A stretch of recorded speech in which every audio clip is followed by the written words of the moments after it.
Download now.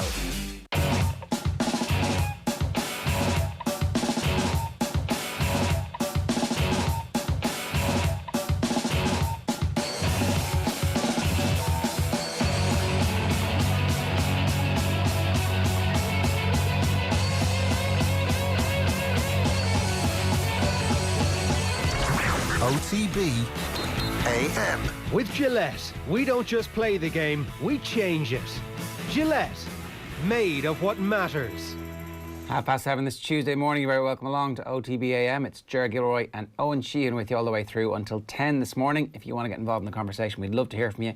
0879 180 180 is the WhatsApp number, and from there, of course, you can also use us on Twitter, hashtag OTBAM, or you can leave a comment on the YouTube stream. We stream on YouTube, we stream on Facebook, whatever platform you want, or you can listen to us as a radio show, and the best place to do that is on the OTB Sports app. Search OTB Sports in the App Store. Coming up on the show, we'll be reacting to Liverpool's big win on the field and their big win off the field. Jurgen Klopp handing it to Roy Keane. That's the consensus online. If you're a Liverpool fan, if you're a Manchester United fan, well then, I guess you think a little bit differently about things.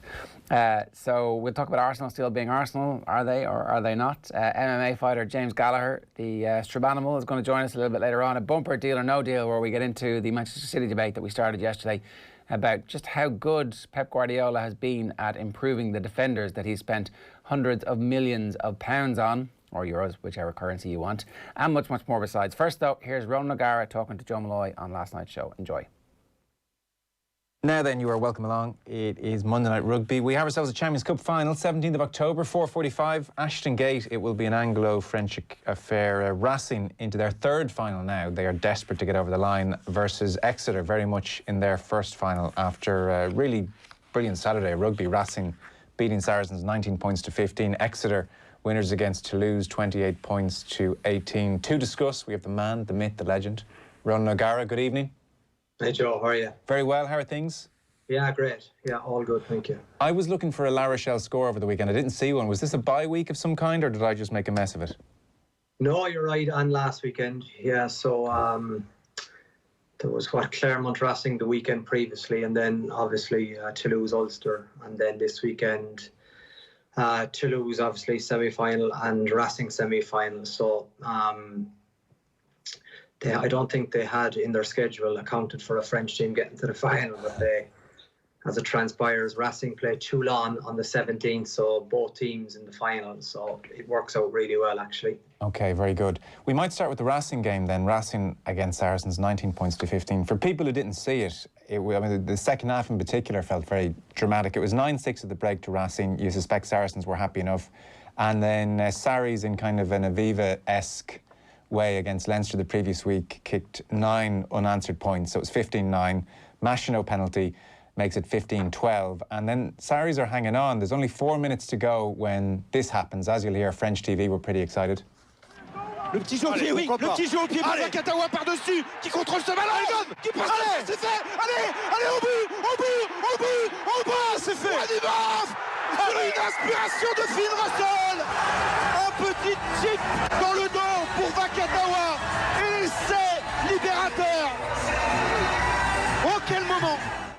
There we are, on petit chip. I think I know what even that means. No, I think it's such a disappointment if you've seen the images compared to what the guys on the radio are talking about. But it's yeah, but I think you're missing. For me, the key point is 15-9 and the ball kicked through by Lewington, and he's 10 metres clear, and he decides to pick it up. Yeah. But I think if you gave him another chance, always you try and well, for me the rule is basically you've got to keep kicking that and then plunging it in the over the try line.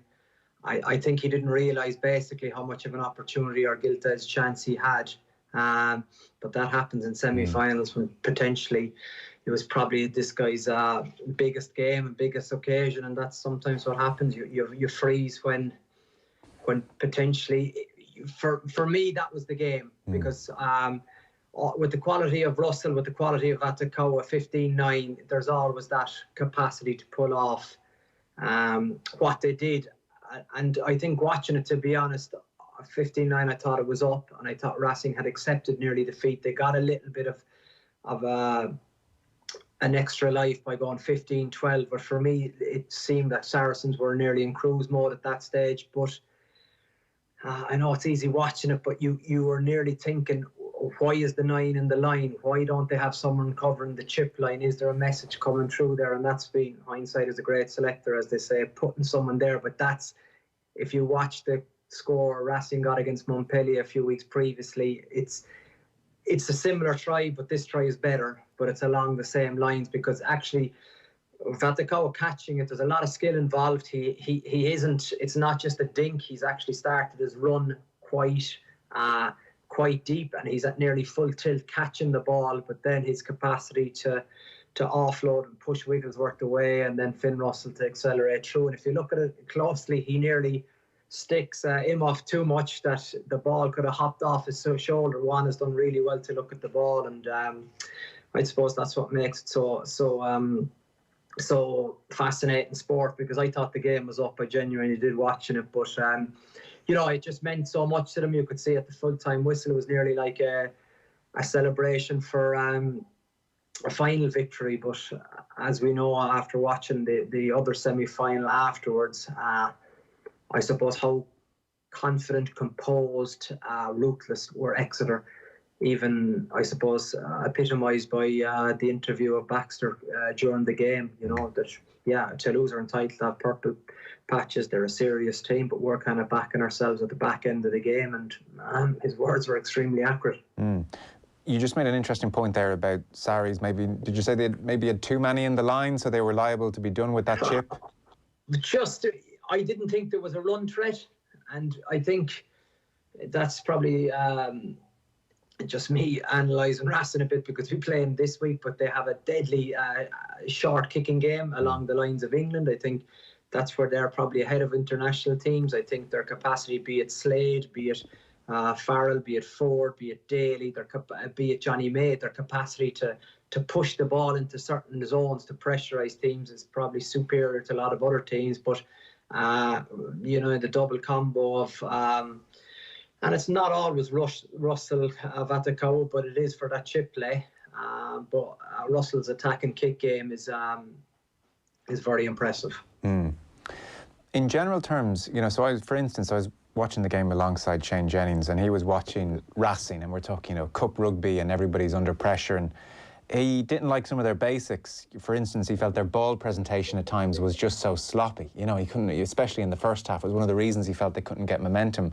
But then, and this is more what I'm asking you about, in the second half, especially as they were behind, he felt that they were just doing silly things. There was one moment where Finn Russell tried to pass, and he thought it was the wrong thing to do, because there was a penalty definitely coming. Or another example, they tried a trick line-out play in about 53 minutes when, you know, you kind of screaming to just get the ball and do some basics right and really stress Sarries. What did you make of the way Racing went about their business in that second half when they went behind? I think that makes an interesting point, because I think actually that's the difference between being suffocated by another team and being suffocated by a team that have such trust in each other like Saracens. We saw it the week previously against Leinster, because, you know, how many tries do Leinster score? I know it may be in a different league and a far weaker league, but even in Europe over all the years. But like, that's, I think, Saracens mentally and physically break you. And I felt at that stage that they had done that to Russell, in the fact that he was probably put under pressure. He knew he would be, but I don't think the solutions were as forthcoming as he thought they may potentially be in the way he imagined or visualised the game. But credit to him, after 76 minutes, he still had the composure to pull it out of his cupboard. A really shrewd kick. But as you say, I think that's what happens when you play. I can remember it was similar when we played England once or twice in the Aviva on a wet day. When England and English teams get on the front foot defending, because you got to remember too, Joe, it's an indoor arena, it's a fast surface, incredibly good conditions for playing rugby. But like, to complement Racing, Saracens didn't score a try against them. And, you know, the amount of quality that Saracens have, that's a fair achievement with a dry ball and a fast pitch, but flipping it around, you don't get many opportunities in this one. I think, for me, the game hinged on and I'm setting record that it never comes down to one moment. But after Saracens, I suppose, weathering everything Racing could throw at them and then keep them to 9 points. Great job. But then Lewington had the opportunity, and it's harsh, but I think if he gave him that decision again, he continues to kick it and he dives in it. Yeah, you'd be interested to see his reaction when he watches it back on TV. Did he realise what the full picture was? Maybe he didn't. What about Donnacha Ryan then, 37 years old, doing his thing and coming back from injury as well, didn't have minutes under the belt?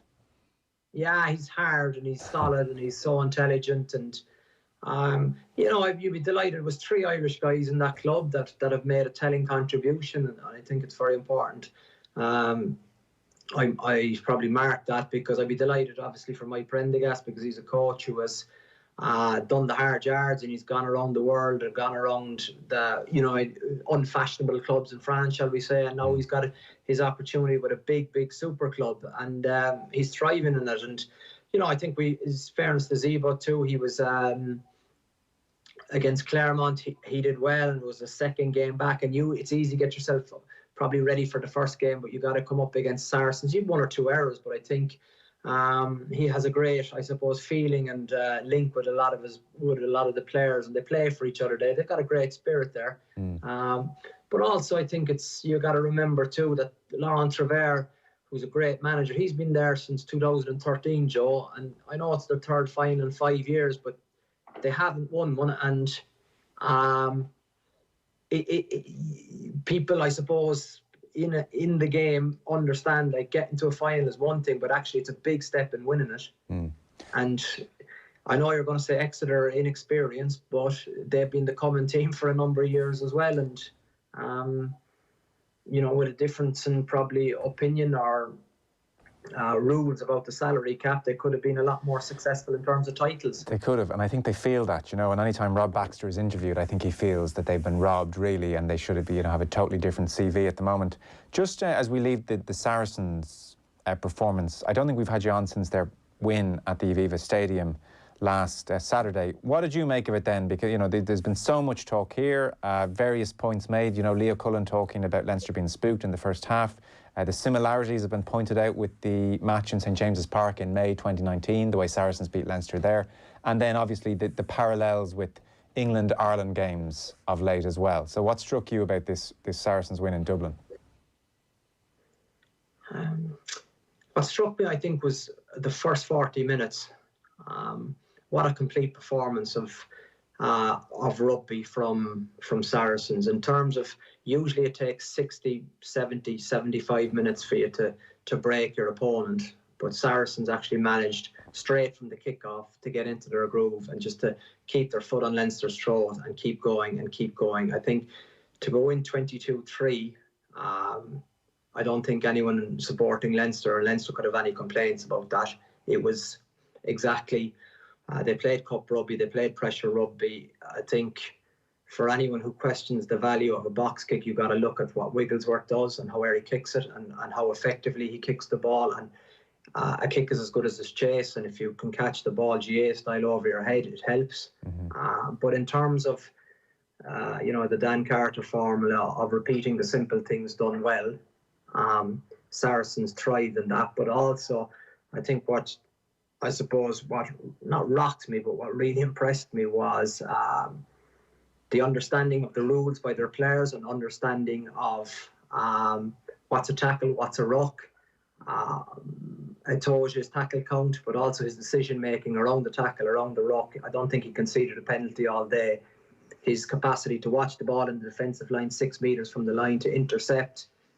That's your second row coming up with big plays when his team needs it. He's coming in with maul tackle, or choke tackles to enable a maul. It's just, you can't give 22. And in fairness to Leinster, they had the chance to win the game or force extra time, but 22-3 is just too big a lead to give a champions team. So fully accepting all your points about Saracens' brilliance, Leinster are trying to pitch themselves at this standard. They're going for a 5th star in the jersey. They couldn't cope. What went wrong? What weren't they not doing? Well, started with probably not catching the kick off, and then They had a few, what would be the word, uncustomary errors. Then they, essentially to get into the game, you need a functioning set piece, so their scrum let them down. So it's very hard to gain territory if you don't have a performing scrum or a scrum that can maintain parity. So that not alone sucks the territory out of you, but it also sucks the spirit out of you, because it's the biggest mana factor in rugby that still exists, because it's essentially 8 against 8, one crushing someone else's intentions about, and it's happened in the World Cup final, it happened in the Champions Cup semi-final. So it's great to see the scrum is still alive, and people would say, well, was it refereed correctly? I don't know, because I don't understand or follow that domain, but I think if you were a neutral, you'd have to say that certainly the Leinster scrum was not anywhere near dominant, and it looked like that Saracens made them suffer, and that's what great teams do. And then you've Elliot Daly, who can kick it from 60, and they maximise everything. But the score the try they scored was a brilliant score as well. So it was a combination of simple rugby, deadly effective, but also ripping teams apart with the ball in hand as well. I just want to play a clip of Stuart Lancaster. He was out speaking to the media today, and so one of the things which has been discussed is the England versus Ireland / Leinster versus Sarries dynamic, and the point has been made by lots of people that Irish teams at the moment are struggling with the power that English teams are bringing to the equation. So here's Stuart Lancaster answering that question today. I think it's probably too simplistic to say that personally. It wasn't that long ago Ireland were winning Grand Slams. We won the European Cup 2 years ago. The reality is, we've lost against Saracens twice now, and Ireland lost against England twice. I think the game in Newcastle was nip and tuck. I really think that. We were 10-3 up going into half-time. Obviously, they got that try just on half-time. We definitely had opportunities at the start of the second half. And it was only when we lost Scott Flaherty to the bin, really, that they got the momentum in the game, and it gave us too much to do with the short time left on the clock. So, this game was different, I think. This Leinster game, it's not. I mean, in 4 years I've been at Leinster, I've not seen us concede as many scrum penalties in any game. I don't worry about things like that, because I know we can fix those things up technically. Perhaps one or two things didn't go away that we felt should have done, but that's rugby, I guess. I think going on to the Ireland games and the England games that are coming around the corner, Ireland got more than enough in their armoury to challenge England. I think it was probably more the kicking game, actually, in the last game, England-Ireland, that resulted in England getting that win. But the reality is, whether you're playing Saracens or England, or the big teams, in Europe, you have to do the fundamentals really well. And on the day, we didn't do that well enough, and that was the reason Saracens won. So that's Stuart Lancaster there. I mean, you can't really disagree with much of that. And obviously it's simplistic to put it down to one thing, whatever that one thing is. But the power issue is still an issue. Like he mentioned the Grand Slam one in Paddy's Day in 2018 running. Fact remains, there was no Billy Vunipola that day. There was no Tuilagi that day. I had a look back. The English back row was Robshaw, Haskell and Simmons. If we're going from 2019 on, it does feel like the power game is an issue.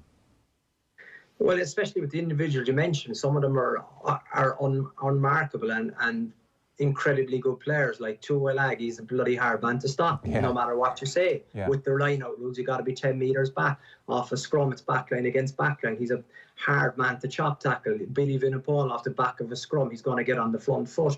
But I think, and I agree with Stuart, I think what happened for 80 minutes in the quarter-final, the Saracens players played better than the Leinster guys in their head-to-head duels, but that's sometimes that's for that 80 minutes, Joe. I think it would be for me completely inaccurate to make a sweeping general comment in that regard, because it's the 80 minutes you're judged on, and there is definitely a power issue with the guys you mentioned there. But you look at the damage that Underhill and Curry did at the World Cup. They they're not physical players. They're just incredibly smart and have huge engines on them. But it's also a case of like how many errors when Leinster had the ball or high balls against Saracens the last day. They would be probably disappointed with their own, I suppose, skill set on that day. But I think, you know, if you look at it from the Newcastle game, and as Stuart said, there was an opportunity maybe for Ringrose to kill the game for Leinster to beat Saracens that day, and he put his hand up and he was very manly about it, and he said if he had that chance back again, he would have delivered the pass. And do you agree that Leinster were right in that game, that Newcastle game? Yeah. You do? Absolutely. Okay. Well, sure. Well, because A, on the scoreboard, and B, mentally and being physically. Watching the game in the Aviva, for me, for 40 minutes, there was one team in the game. And then, in fairness to Leinster with their character, they responded really well. But, they, you know, 19 points is too much at this level. Yeah. But you could say there was probably an opportunity, maybe not to play from deep, when I think it was at Larmer forced an offload that the ball came out. That's a huge release of pressure, especially against the Saracens team that just knew that they needed to get one score, a drop goal, to put them out of range. You mentioned the errors there. Like, it's an interesting thing, isn't it, when we're talking about a very talented bunch, this Irish bunch who've been in big games and won big games, and you can think of how many games of late where we're seeing really silly errors slipping in, you know? Yeah, like I suppose, Joe, that's a long time too. When a long time ago, Ireland have won big games. So sorry, yes. So the point I was going to kind of put to you is, we can no longer say this is a group that don't make errors. You know, under Schmidt at their best, it was like, geez, there's just the errors. There's practically zero unforced errors in this team. They're razor sharp. Their discipline is part of that. And now you're seeing, like, it's not. You can't even call them uncharacteristic at times anymore. You're just seeing errors way too often over the last 18 months, and I don't know why that's happened. Well, it was November 2018 when Ireland destroyed might be too strong, but Ireland clinically outperformed New Zealand. Yes, clinical is the word, yeah. That was the peak. But the graph is downward since then. But that's, in sporting parlance, that's a long time ago. You're coming up to 2 years, 24 months, so why the errors? Why the, you know, Johnny Sexton's restarts in the Principality Stadium, you know, and we saw a restart again at the weekend? Why the knock-ons? Why is all that here? Whatever about other teams analysing Ireland and doing their homework in Ireland and blocking runners from a box kick and all that kind of stuff. I'm talking about the errors, just the execution seems to have dipped. Well, that's what pressure does to you too, I think, you know, in big games like that. But we're saying they've managed big games in the past. Yeah, they have, and you know, I wasn't aware of Johnny's error in the Millennium, but that was very uncharacteristic. To be fair, from like his kicking basics are very, very strong. But for him, he'd be the most disappointed when he knows that that just can't happen in a game like that when you need the leaders or the leader standing up. But that's what Saracens do to you. They put you in a place where your brain can't cope. Hence, you probably said, I've done this restart 1,000 times, and you take your eye a tiny little bit off. So you put it down to Saracens' pressure, or if it's internationally English pressure? Saracens have a on the pitch, they are serious competitors, Joe. I would think that, watching the game, they squeezed Leinster, and as Leo said, they got spooked. But before they got spooked, I think they were absolutely rattled. But that's what happens in a big game. Like, it's a game of cat and mouse at times, but the game of cat and mouse in this instance didn't last very long because it was Saracens. Usually it's 3 points each, one scored, then the other team replies. But it was just a flurry of punches thrown by Saracens that Leinster couldn't get out of. I'm not sure when the Irish players became the mouse is the interesting thing, though. You know, even the World Cup review, there was talk of the mental preparation not being strong enough. You just wonder, like, they're not executing across that's the board. A different, I think, debate altogether. I think the World Cup, as we've discussed on air many a time, the World Cup preparation cycle, I don't think, for me, what was interesting in this game is that it's a club game, but it's a lot of international players playing a club game. Yes. While English and French teams, for example, would be You know what I mean? There's 14 whatever teams in both countries, but in Ireland there's 4 teams.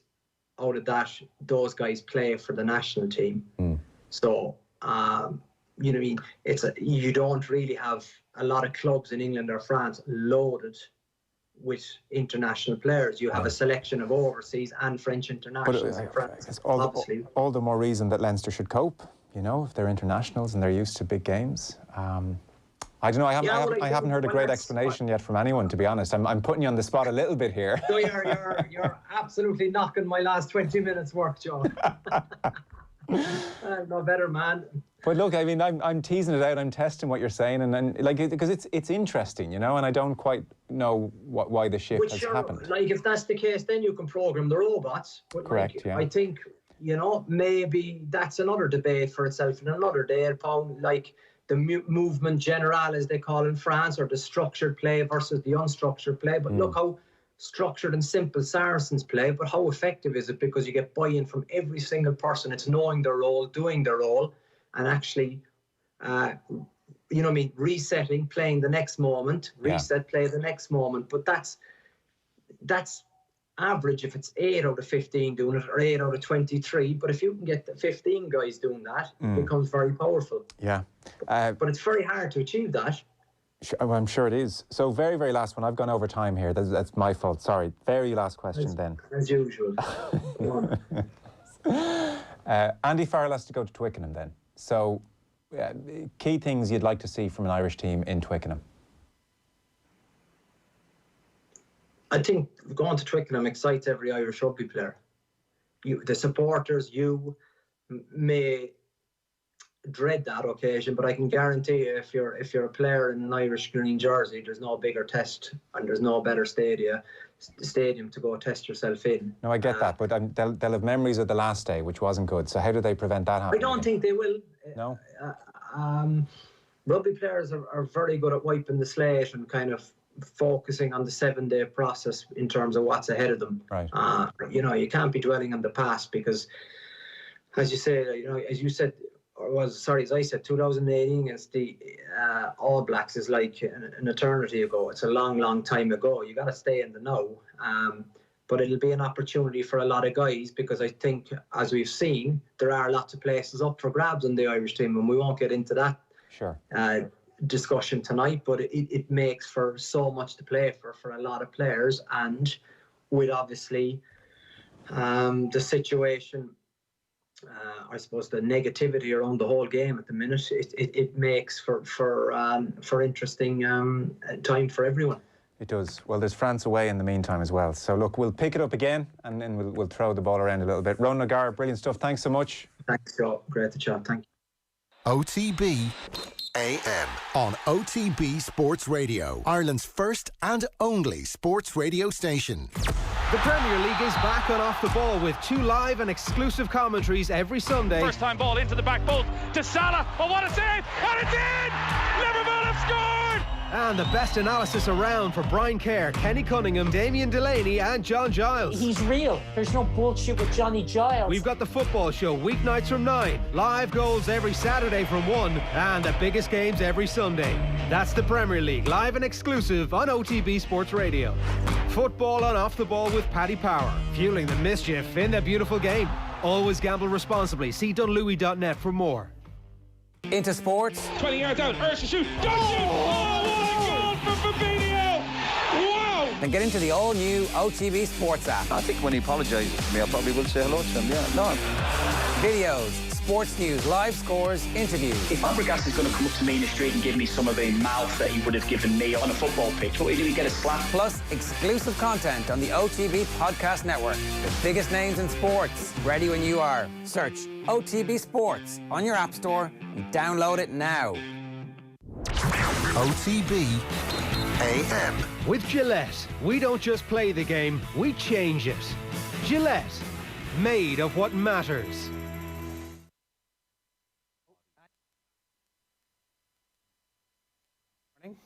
And you're very welcome along this Tuesday morning to OTB AM. It's Gilroy and Eoin Sheahan with you. As ever, you can get us on 0879 180 180, or you can use the hashtag OTB AM. We're going to start with, well, there's only one thing to start with last night. An unbeaten start, a perfect record to the start of the season. 3 brilliant goals last night. An attacking trio full of flair. A defensive solidity that you've not seen the likes of in years. Aston Villa, Eoin, it's a full 2-hour special. Here we go. Take it away. Telegraphed perfectly. I could only see it coming midway through. That's all right. What a start. A start. Let's actually do this for a moment. Because telegraphing things is the type of thing that you get killed for, but actually the average viewer is like, oh, I'm smart. It's the Leo DiCaprio thing from the Hollywood one, whatever it's called. Okay, let's go. Go for it. You made me feel 10 feet tall anyway for telegraphing that, basically. I don't know. All of a sudden, Aston Villa can keep clean sheets, Ger. I mean, congratulations on this. Let's not get carried away. It's Fulham, who are awful. But yes, I mean, I was definitely... Terrible. At 2-0, I was like... Somebody put up a stat, the last time Villa were 2-0 up away from home was 2011. Really? And then it was against Arsenal at the Emirates. Like, they probably lost that. So I had to Google it, and they didn't lose it. It was other games that they've been 2-0 up in against good teams that they've lost. Manchester United a lot, on various different occasions. And there have been sometimes, I think, with Arsenal as well, where they've like raced into a lead. So until... Actually, there was no point. 85 minutes in, I was like, there's a chance they might win this game here. When it went 3-1, and I was like, oh, that's been disallowed. Because at 3-1, I was like, oh, Fulham might be back in this. There's 20 minutes left. Villa could still... so that's what that experience is actually like at the moment. Yeah, it's very interesting actually seeing how they've, gone from a team who I thought at the start of the season were surefire candidates to go down into a team that all of a sudden you don't want to come up against at the moment. The big fat contract for Jack Grealish seems to have worked a treat. We were talking about Ezri Konsa last week. I think Nathan wasn't having me putting him in my first 2 weeks team of the season so far. Somebody we haven't really spoken about that much is Tyrone Mings in that Villa side as well at the moment. And I guess it's the right position at the moment for here. Like, these are traits of a team that could stay up in the Premier League this season yet again. And not only that, could potentially finish, 15th, 16th, and have a foundation of things to build on. And it helps when your best player is on a big, extended contract. That is literally what all football clubs are built on. Can you keep your best players at the club? Because that will get other players turning their heads when the next couple of windows roll around. If finances are to come back into football anytime soon, Villa looked like they've been quite sensible in that regard and looked like they know what they're doing after a past of informing them how not to run a football club and how to get relegated badly. Like, I think we said this last season, if a club were going to get relegated well, as insofar as you can get relegated well, Villa might have been that club. It looks like they're going to stay up as a result of their bracing themselves for getting relegated well, and they're going to stay up well. You must be excited. Oh, yeah. Like, they bought well. They also have a lot of players who they bought last season but who spent most of the year entirely injured. They have players who are going to benefit from the second season in the Premier League, all that kind of stuff. I mean, did you see the... I don't know if you saw it, but so the goal that they conceded that ultimately gets chalked off was from a horrific goalkeeping error. Even when the goalkeeper makes an error, he gets away with it. And so maybe it's not as damaging to his confidence as it would have been if it had happened, because, saved a penalty last week on his debut. You're like, this is amazing. This is what you get when you spend 20 million on a goalkeeper. And then this is like a really bad cross between Kepa and David De Gea style error where he just pushes the ball back out into the striker who just, thanks very much. But luckily his hair on his arm was offside. And so away we go. Look, this isn't the main story, and we wasted 4 minutes of the other football fans out there going, talk about the main thing. And the main thing didn't happen on the field of play last night. If you're just waking up and you haven't checked your social media yet this morning, Roy Keane and Jurgen Klopp had a celebrity death match through the speakers of, and it didn't quite hit the heights, but it's there, it's simmering. Frank Lampard is looking over at Roy Keane going, that used to be me, Roy. I used to be the one that he liked hanging out with, but then, I'm not really relevant to him anymore. But Roy Keane obviously is still relevant. On the off chance you haven't heard Klopp versus Keane, you just want to relive the drama, here's a bit of what happened. Have a look. Did I hear it right? Mr. Keane said we had a sloppy performance tonight? No, only because I could hear you already. Did he say that? Well, I think he said there were some aspects that were. Roy, would you like to say? No, I think they gave up 1 or 2 opportunities, but they'll be disappointed. But this was a sloppy performance tonight. I want to only hear it, because I'm not sure if I heard it right. Maybe he spoke about another game. Cannot be this game. Sorry. That's an incredible description of this game. This was absolutely exceptional. Nothing was sloppy. Absolutely nothing. It was from the first second dominant against a team in form, 100% in form. And you have to be careful like hell that not eat the counter-attacks. Like, I think 60-70% of all the balls in behind were offside. You just wait a little longer for the flag meanwhile. So that's why it feels not great, but it was offside. So then Ali had to make one save. They had 2 balls in behind. You cannot avoid that. You need a goal in these situations. Apart from that, the football we played was absolutely exceptional tonight. So that doesn't help for any other game. Not for Thursday, not for Sunday, for nothing. But about this game tonight, there's nothing bad to say. Sensitive, these managers, aren't Very they? sensitive, isn't it? Jesus, imagine if he'd lost. Roy, would you expect Liverpool to defend their title? Yeah. I'll have to say that now after Klopp had a go me. I'm afraid to say anything. Spoiled my night. Let's hope he hears that. Right. Who won, Eoin? Klopp won last night. I need to go back and watch this full conversation in total. It wasn't up on YouTube when I was checking last night already. What happened before going to Klopp? Because I definitely got the sense, listening to Roy Keane before they went over to Klopp last night, that he was making the point that Liverpool just haven't been amazing so far this season, that they have had elements of sloppiness. And he could be 100% right in saying that. Personally, I disagreed with that. I thought they were absolutely outstanding last night. So when I see Jurgen Klopp sitting there and having a pop right back at Roy Keane, I'm reaching for the popcorn immediately, because I'm like, actually, this is going to be interesting, because I think he's been really harsh on your team over the course of their performance last night. I think, other than the Andy Robertson mistake, I thought they were amazing. I thought they were absolutely brilliant. Now, it's kind of like that moment when a kid in class says something at the very wrong time, when the teacher walks in and they get in trouble for it. I've never seen Roy Keane in that position before. I never expected Roy Keane to ever be in that sort of position. And he was a little bit humble, I'm not going to lie. Now, it did take a couple of minutes, and then, you know, he got back to himself a little bit. But at that moment, Roy Keane is like, I did not want Jurgen Klopp to hear what I said there, because maybe he felt that the overarching theme of last night was how brilliant Liverpool were, and that one Andy Robertson slip was exactly that. Well, a couple of things, right? Pre-match, I was looking at the Liverpool fans going, geez, Roy Keane praising Liverpool is really taking his war against Alex Ferguson a bit too far. So the Liverpool fans were, and then afterwards they're like, look at you, we got you. Do we not want the pundits not to care about what the managers say? Like, we do. Too many of them are related to the managers that they're giving out about, or supposed to be critiquing, or supposed to be analysing, or they played with, or they are best friends with, or they are still playing golf with, or they see on the after-dinner circuit, or they are financially involved with at some level. But with Roy Keane, at least he doesn't seem to care about what anybody thinks.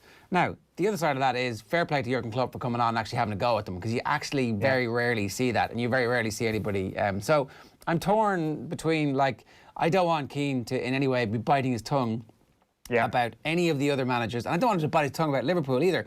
Like, you can't look at the first game against Leeds and say that they were at the same level that they were at last season when they were, like, Van Dijk was sloppy in that game, clearly. The Andy Robertson mistake is a mistake. It's all right to call it a mistake. I mean, like, was he not also praising them? Like, was there not a lot of praise being doled out by Keane? No, like, I think everything you were saying there is right. I just find that when Keane was then put back on the spot, he was like, I only meant there was only sloppy elements of the performance. Like, he could have doubled down on it and said, I think you were sloppy so far this season. And he could have well have been right. I'm not saying that Keane was wrong in anything he was saying. And I totally agree. Like, nobody wants Roy Keane to tone this down. Nobody wants Jurgen Klopp to tone this down. Like, this is exactly what you want to see. And, like, if we're going to have Jamie Carragher sitting there in studio waxing lyrical about Liverpool every single week, then, I mean, I think it's always no harm to have a little bit of an antithesis to that sitting right there in studio and Roy Keane giving out about Liverpool. But he was the very opposite of that. 90% of what he said was glowing in Liverpool's praise last night. And you know what? Maybe Jurgen Klopp is getting a little bit too prickly in that situation. Maybe he's a little bit too precious. But that is the reason why Liverpool have been great, is that they've created this unbelievable siege mentality around us. Why? So exactly. So why so precious, do you think? Because this is the most special group of players he's ever worked with. He probably believes that they're on course to become one of the greatest Premier League teams of all time. Nobody in that camp is asking serious existential questions about this squad, and I know that's not what Roy Keane was doing. And I think that, I guess Jurgen Klopp is like, all those questions can only be asked and answered by us because we are the kings of England at the moment. How dare you, Mr. former Manchester United player, come in and say something about us? Like, there may be a little bit of, I guess, a trigger reaction from Klopp in a certain sense, that if a journalist says something similar in a press conference, if Jeff Shreve says something similar when he's been questioned on Sky Sports, his reaction is like, no, screw you, I'm really happy with my team's performance. And if he's going to go out and give his players hugs and show them all the love and care that he's always shown them, then he's got to fight their corner as well, even when there isn't much of a fight to put up, even when the criticism that they're getting is actually fair.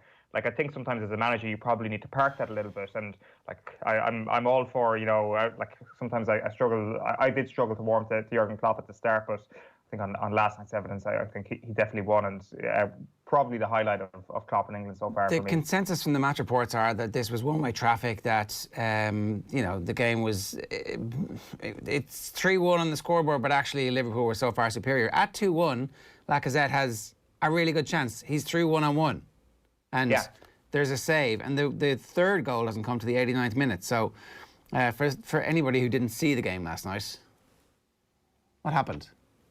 Well, you could look at last year's scoreline in the first game between Liverpool and Arsenal, and look at last night's game, and they finished 3-1. They both finished 3-1, but they are vastly different games. And at 2-1 up, Alexandre Lacazette gets through 1-on-1 with Alisson. And a few moments before that, and Gary Neville pointed this out, Roy Keane pointed this out last night, he was also 1-on-1 with Alisson, but he was offside, and he realised he was offside, and he was like, meh, just going to do a little dink here, and didn't, I don't know, find his range or whatever you want to call it at that point, didn't belt the ball to the back of the net. And maybe when it came to that second opportunity, there was just a little bit of a mental fragility that was remaining in there. Like, just maybe a lack of belief that this opportunity had really presented itself. Maybe he thought to himself, there's no way Trent Alexander-Arnold has just played me onside.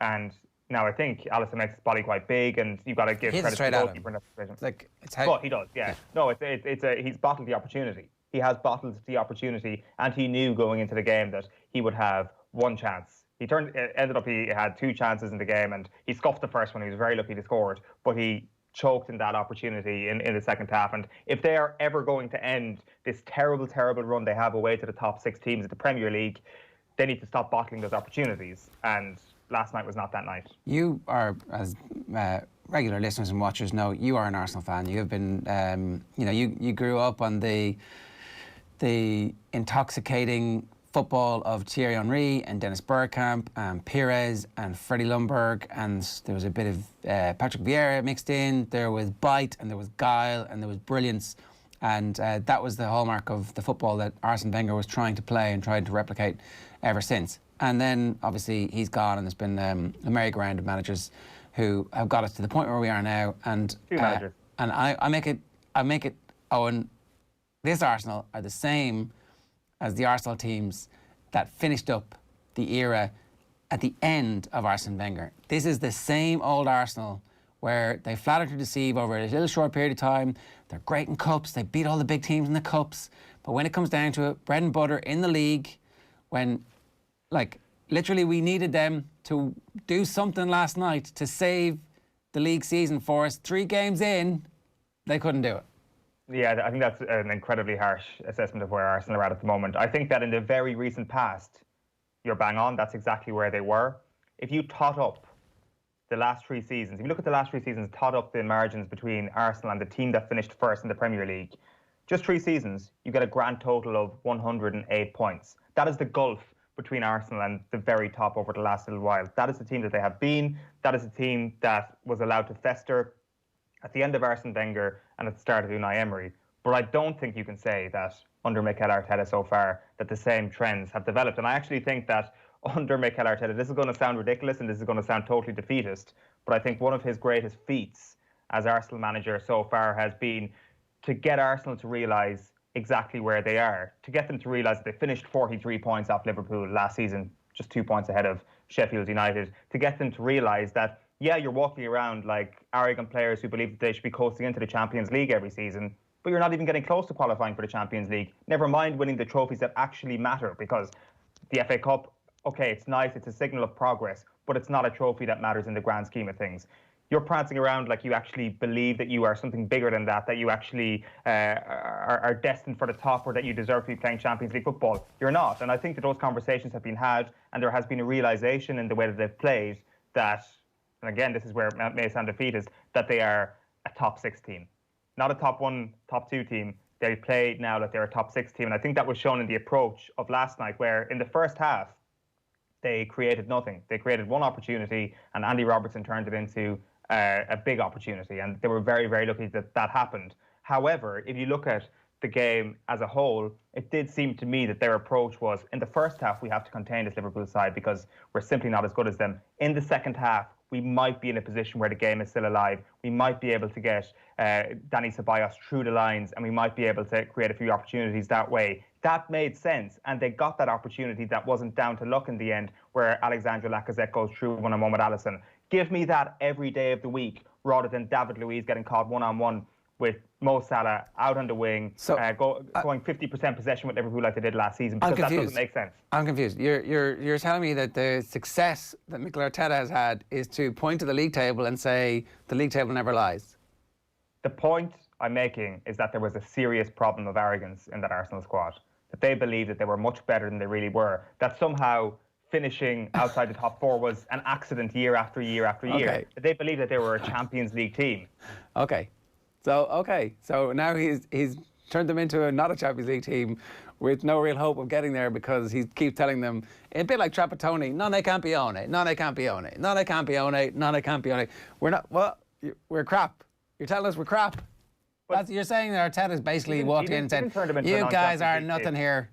He didn't turn them into a non-Champions League team. Who turned him into a non-Champions League team? Tell me who was the first manager who finished outside top 4. It was Trapattoni said non è campione about the Ireland players. No, but you just said there that he turned him into a non-Champions League team. The manager that turned him into a non-Champions League team was Arsene Wenger. Yeah. But there was this idea in their head that was an accident. So now they can't even aspire to it. The aspiration to challenge for the title, because they were playing the best team in England last night. The aspiration to challenge for the title comes after you qualify for the top 4. Jurgen Klopp's side, and there have been comparisons made last night, which I'll get onto in a moment, which I actually believe are a little bit ludicrous as well. There have been comparisons made between the start of this project and the start of the Jurgen Klopp project. Klopp had to finish 4th 2 seasons in a row before they even dreamt of challenging for the title, before they even dreamt of going that far.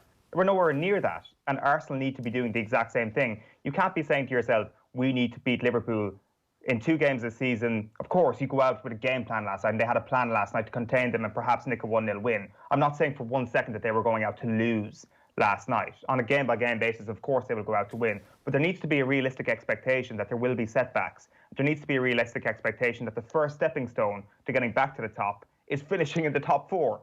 I don't know, maybe even finishing in the top 6, being close to the top 4 might be a start. Finishing within 30 points of Liverpool might be a start. Well, look, I just kind of find it hard to discern the significant difference between finishing 6th under Arteta and finishing 6th under anybody else. You're saying there's progress? Yeah, if you watch how they've actually approached the way they're playing games, there is progress. There is a plan. There was a plan to last night rather than a kamikaze mission, which was their plan against top 6 teams. It is the reason why they have a terrible record against top 6 teams away, is because they feel, right, 11v11, yeah, we can take on Manchester City, we can take on Liverpool, no bother. Okay. Whereas now it's like we actually need to rethink this, because our group of players perhaps just aren't as good as Liverpool or Manchester City. We'll come back to this, because there's plenty to get stuck into. 0879 180 180 is the number if you want to get involved in the conversation this morning. Shane Hannon is back with us. Shane, how are you from a COVID-ridden Monaghan this morning? Yeah, we're not doing too well in the numbers. Thanks, lads. Good morning. How are you keeping? The graph was like a straight line last night. Yeah, it's a bit worrying when a county of our size gets numbers that high. So a lot of staying indoors for the next couple of weeks, I think we should be doing. All that banging on you've been doing for the last 3 years about per capita, and, we punch above our weight given the tiny population we have. Now, per capita, you're like, ooh, no, that's not important. It's the geographical spread of the county that's important. Yeah, we were all looking on kind of smugly at Dublin when they went into the level 3, and now we're not so smug when we see a lot of other counties kind of heading that direction. So hopefully it doesn't head that direction, but you know, it doesn't look great at the moment, does it? It's a little bit bizarre to me that we're using county designations to describe where this, like, we have postcodes, we have other ways of talking about specific areas that are a bit more focused. So like, you know, certainly individual counties are going to, within counties, county rivalry and town rivalries are going to start emerging here. So anyway, look, that's we're getting sidetracked a little bit. Where are we starting? Yeah, we'll start with that match last night. Lads, Diogo Jota scoring on his Liverpool debut as the Premier League champions beat Arsenal 3-1 at Anfield, as you've been speaking about this morning already. And Andy Robertson mistake gifted Arsenal a first-half lead, but the hosts hit back through Sadio Mane and Robertson.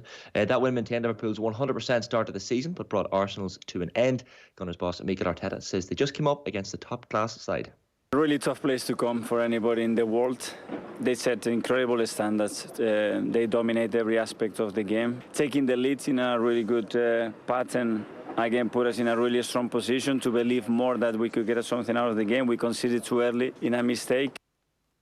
Meanwhile, Conor O'Halloran gave Republic of Ireland boss Stephen Kenny a timely reminder of his qualities last night.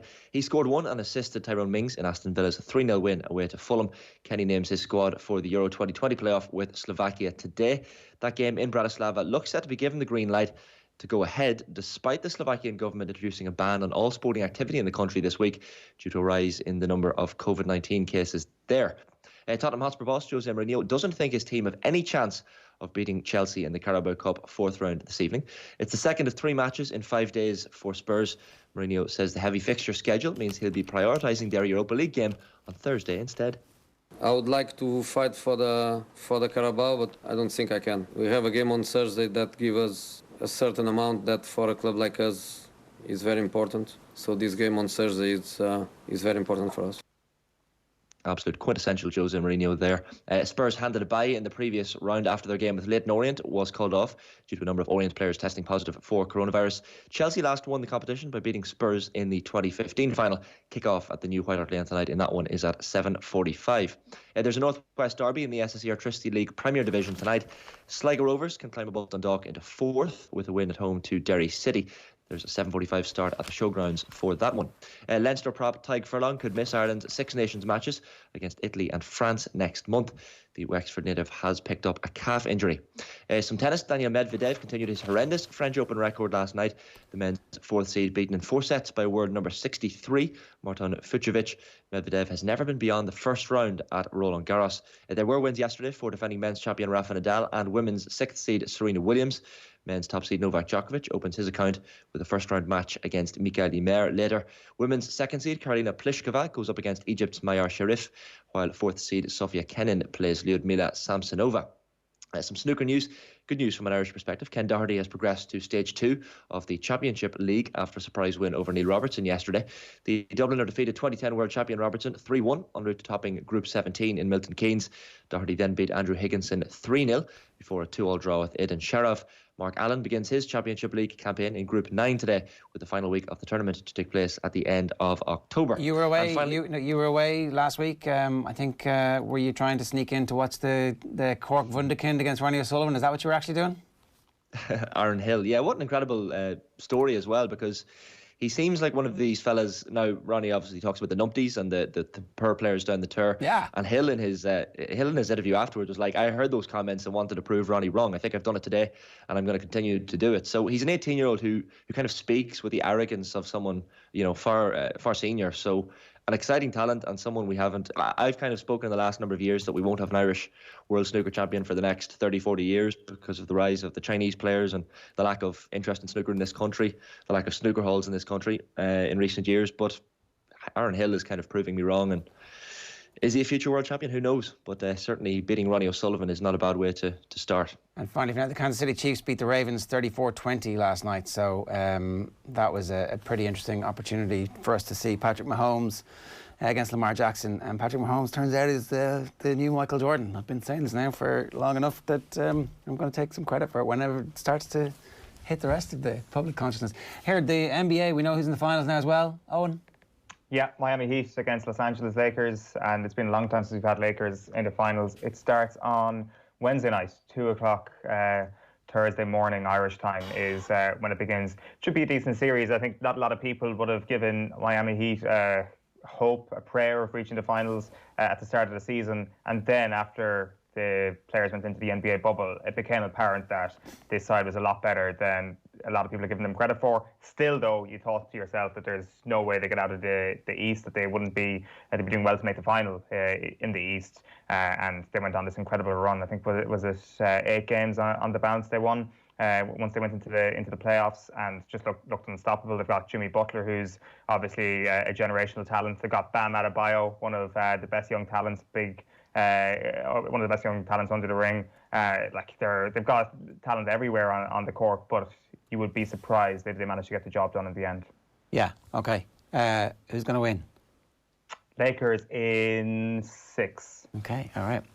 Shane, good stuff. Eoin is obviously staying with us. It's 25 minutes past 8 this morning. We're going to return to Liverpool's win against Arsenal. First though, we want to bring you this. We've been chatting to James, the Strabanimal Gallagher, ahead of his Bellator return. Have a look.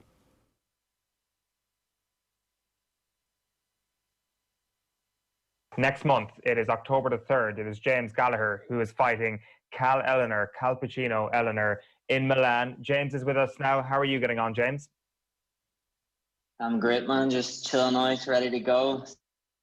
Staying calm, focused, and enjoying the process as always. So it's the 4th time of asking, but this fight is officially going to happen. Is it? If he shows up. If he shows up, do you know what I mean? And that's another kind of thing I've had to take into consideration during this one, and it's allowed me just to focus on myself and just keep doing what I'm doing and just enjoy training, be happy in the gym, and progress on my own skill set. Has it been a situation in the past where you focus too much on an opponent? You've mentioned there that you're focusing quite a bit on yourself. Yeah, it definitely has, and I've definitely got positive results out of doing that as well as negative results. Do you know what I mean? But I feel it's always best just to focus on you. You know what I mean? I'm the only person that counts. Do you know what I mean? He doesn't. If it could be him, it could be someone else. We've been 10 days out before, and then ended up fighting Roman Salazar. You know what I'm saying? So it's always best just focus on your own water and your own grass, and that's what I did, and I'm happy about it. I'm happy about how things are going. I've made a few big changes. I've just moved home, and I've put a gym in my house. I've got a sauna in it. I've got a big state-of-the-art gym, and I'm out in the countryside, and I'm also traveling down to SBG, and I've got a nutritionist that lives with me, and all that. And so I'm happy. I'm happy to be in there again, and happy to be another fight week to roll around. You know what I mean? And this is my job. It's what I love to do. So you're back in Strabane at the moment? No, I'm not in Strabane. I'm back living in the north, so but I've moved away from Dublin, so I've moved out into the countryside. So I've got myself a new house there and put a gym in it, and I just moved in at the start of the beginning of lockdown. So it's nice. I got my office and got everything I need. Do you know what I mean? So I'm happy. Is that sort of remote-er lifestyle something that you've found has benefited you big time in this camp, not being in the middle of a city like Dublin? Yeah, I didn't realize how much until I moved here. I didn't realize actual pressure and the stress of the city life. Do you know what I mean? That it does get to you. And now when I moved here, I've noticed I'm training so much more. Do you know what I mean? I'm in the gym a lot more, and that obviously helps that I've got my own gym and stuff like that. And but I'm also going to SBG, obviously. But it just helps. I'm going to SBG, and I'll come down here, and I'll be training in my own gym for hours at night, and I'm doing a lot more stretching and a lot more looking after my body because I've got all the facilities in my house. You know what I mean? And it's really motivated me. Do you know what I mean? I'm just 23 years old, and I've got everything I need and stuff like that, and I'm in a very privileged position, and I'm very grateful for it. I'm thankful to myself for all the hard work that I put in to put myself in this position. Is it the hustle and bustle of Dublin? Is it the amount of distractions, or what about it was the factor about it that wasn't great? Just that is where here is I step out in my back garden and there's nothing. There's fields upon fields. Do you know what I mean? You hear a car once every 20 minutes on the road, and there's no, what I mean. Dublin, you walk out your apartment door, and there's 20 people in the fucking place, and it's just constant noise. Do you know what I mean? You can't actually just switch off, and you don't realize you do switch off, but it's like you can't really, because there's always cars, there's something beeping, there's something shouting, there's something. You know what I'm saying? So it's nice when you just I've got a balcony on my bedroom. So I just put the seats out there at night and sit and look at the sunset and just put the phone away and relax. And it showed me what I really want to do. And that's to be a world champion. Do you know what I mean? I don't want to get caught up in this city life as where here is kind of, if you wear a nice pair of shoes and you walk down the road, they're ruined. Do you know what I mean? Is where here do you know what I mean? There's no riffraff. You know what I mean? It's just, and that's what I like. Do you know what I mean? There's no riffraff, just me and my own. That's really interesting. So basically, the life of Dublin, there's kind of more of an instant gratification about it. Maybe is there something more humbling about the countryside? Like I think thousands and thousands of people have done what you did in Ireland over the last few months, where they've got out of the big cities and they realise that they don't need to be in the big city anymore. But what you've done is done it and actually got to a higher level by the sounds of things, with your own personal career and with your training. So is that what it is, that it's that it's less about instant gratification? 100%. It's just the energy. Do you know what I mean? And when I was in Dublin, I used to be like, I used to wake up 20 minutes before training and get to the gym and this, and now I'm up at 5:30 in the morning. Do you know what I mean? I'm outside in the fresh air, I'm going to run down, then I've got strength conditioning, then I'm doing my MMA training on top of it, and I'm stretching outside, and it's just, I don't know, it's just rejuvenating or something. It's like, it's just, I don't know, it just makes me feel humbled, and it's making me feel good anyway. I don't know what the fuck's going on, but I feel good and I'm happy. And that's what I've noticed. I'm very, very happy, and I've got no worries only about what I'm focused on. Do you know what I mean? And that's just going training, looking after my body, eating well, staying clean, and I've got nothing else to do. And it's just, the only thing else I do is for fun. Do you know what I mean? There's a lake behind the house. I'm jumping in there. I'm swimming. I'm like jet skiing. I'm anything else is just like fun. So it's just making me happy and enjoying the whole training camp and enjoying everything. That sounds class. I'm not going to lie. I mean, like, that is kind of the dream, isn't it? To be doing something you love and also trying to just pursue fun in your personal life. And I guess for a lot of people, that is the ultimate goal of happiness. Yeah, and that's what I'm feeling. Do you know what I mean? I'm feeling it, and it's kind of like I don't have to. I'm in a position now where I feel like I don't have to train or fight, but I don't want to do anything else. I just wake up and I'm here. I have nothing else to do. I'll just go with jet ski. I'm either training or else out in the lake having fun. And it's the only thing is we're in Dublin, and I was like, oh, there's too many distractions. It's too far. As where now it's kind of like, if I want, I'll book off next weekend and go away and book a hotel and do that kind of life for the weekend. Do you know what I mean? And I could get away from the countryside and go into that and then just come back here. And that's what I love. I've got the freedom of everything. Do you know what I mean? I've got everything I need, everything I want, and I'm happy. When you say there that you want to do nothing other than train, and that's your number one priority, have you had that feeling previously in your career? Have you felt like this before, and have you felt that feeling dissipate in the past? I guess, how do you keep this going? When you're in, you know what I mean? When I'm in Dublin, I can't walk out, and I have a big fight coming up in the Tree Arena. I can't walk out my front door without having something going on.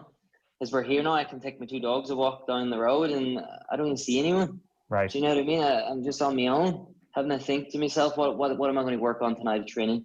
What am I going to do that? That's where if I did that in Dublin, it's kind of, you're past 50 people who's asking how you're feeling for your next fight and that kind of thing. And that stuff gives you energy as well.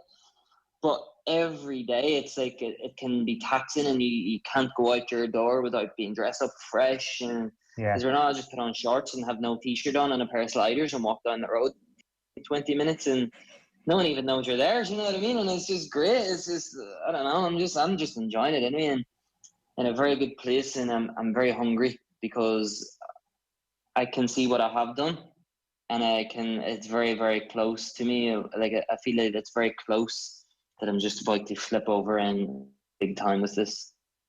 This might have been a moment of reflection for you anyway, because you're 10 years into your MMA career, which is remarkable to think about, I'm sure, James. Like, you're only 23 and you're already 10 years into it. Have you thought much about that first fight as a 13-year-old over the last little while?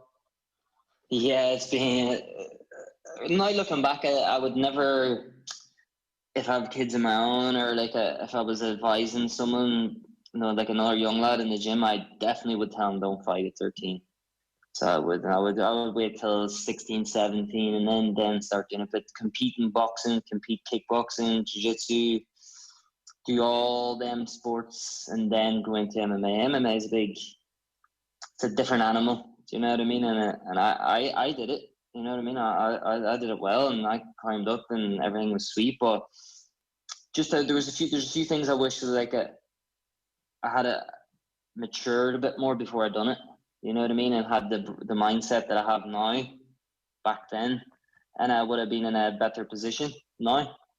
Do you know what I mean? Because I'd be more mature to process the thoughts and digest different information and speak to different people and that kind of thing. So I definitely would advise anyone to take their time. But I'm so glad that I did it the way I did it, and I'm in a great position, and I wouldn't change anything. I guess to look at it the other way is you probably wouldn't be as wise a 23-year-old as you are without having had that experience from the age of 13. Yeah, definitely not. So that's the factor that you're playing with. You know what I mean? And yeah, I'm happy with what I did, but it's just a bit crazy when you're 13. A lot could have went wrong fighting 20-year-old men and like fighting people my age now. You know what I mean? A lot could have went wrong, and where I was just uneducated and stuff. And then thankfully, due to my parents and down to John Caoimhe, that they then guided me in the right direction and stopped me from fighting for a few years and focused on the enjoyment of learning and progressing rather than having like a competition as the only goal. Who was your first fight against? Do you remember? What was it called? Yeah, I think it was a young lad from Dublin called Luke Caffrey, maybe.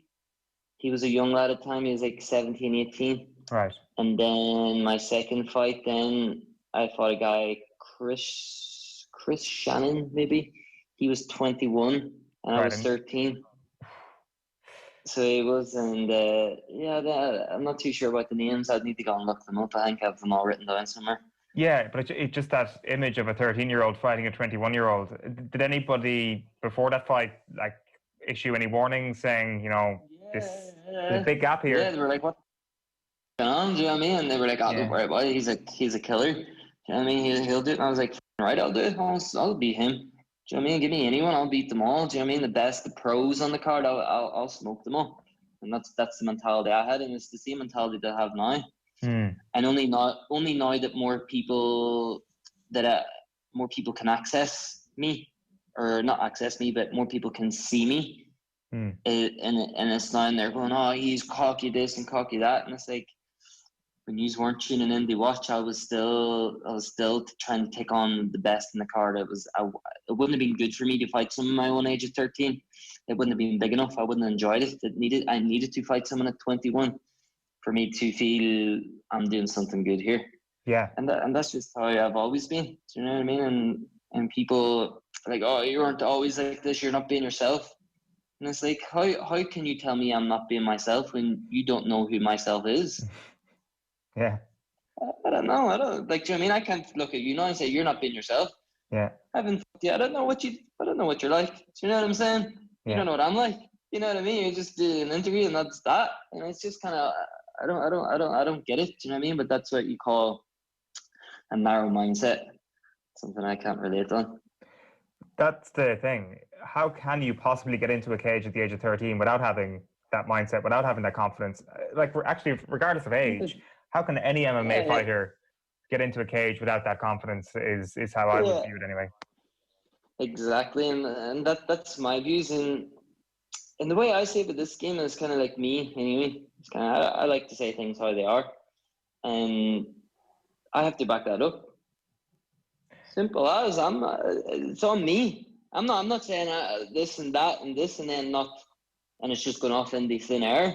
Do you know what I mean? Because then I'd just be a fucking idiot. But I'm saying I'm going to win next week, and I have to go in there and I have to win. Do you know what I mean? That's on my own shoulders. I'm not trying to say anything that I'm not going to prove. If you don't think I can prove it, then just keep your mouth shut for a week and let me try and prove it.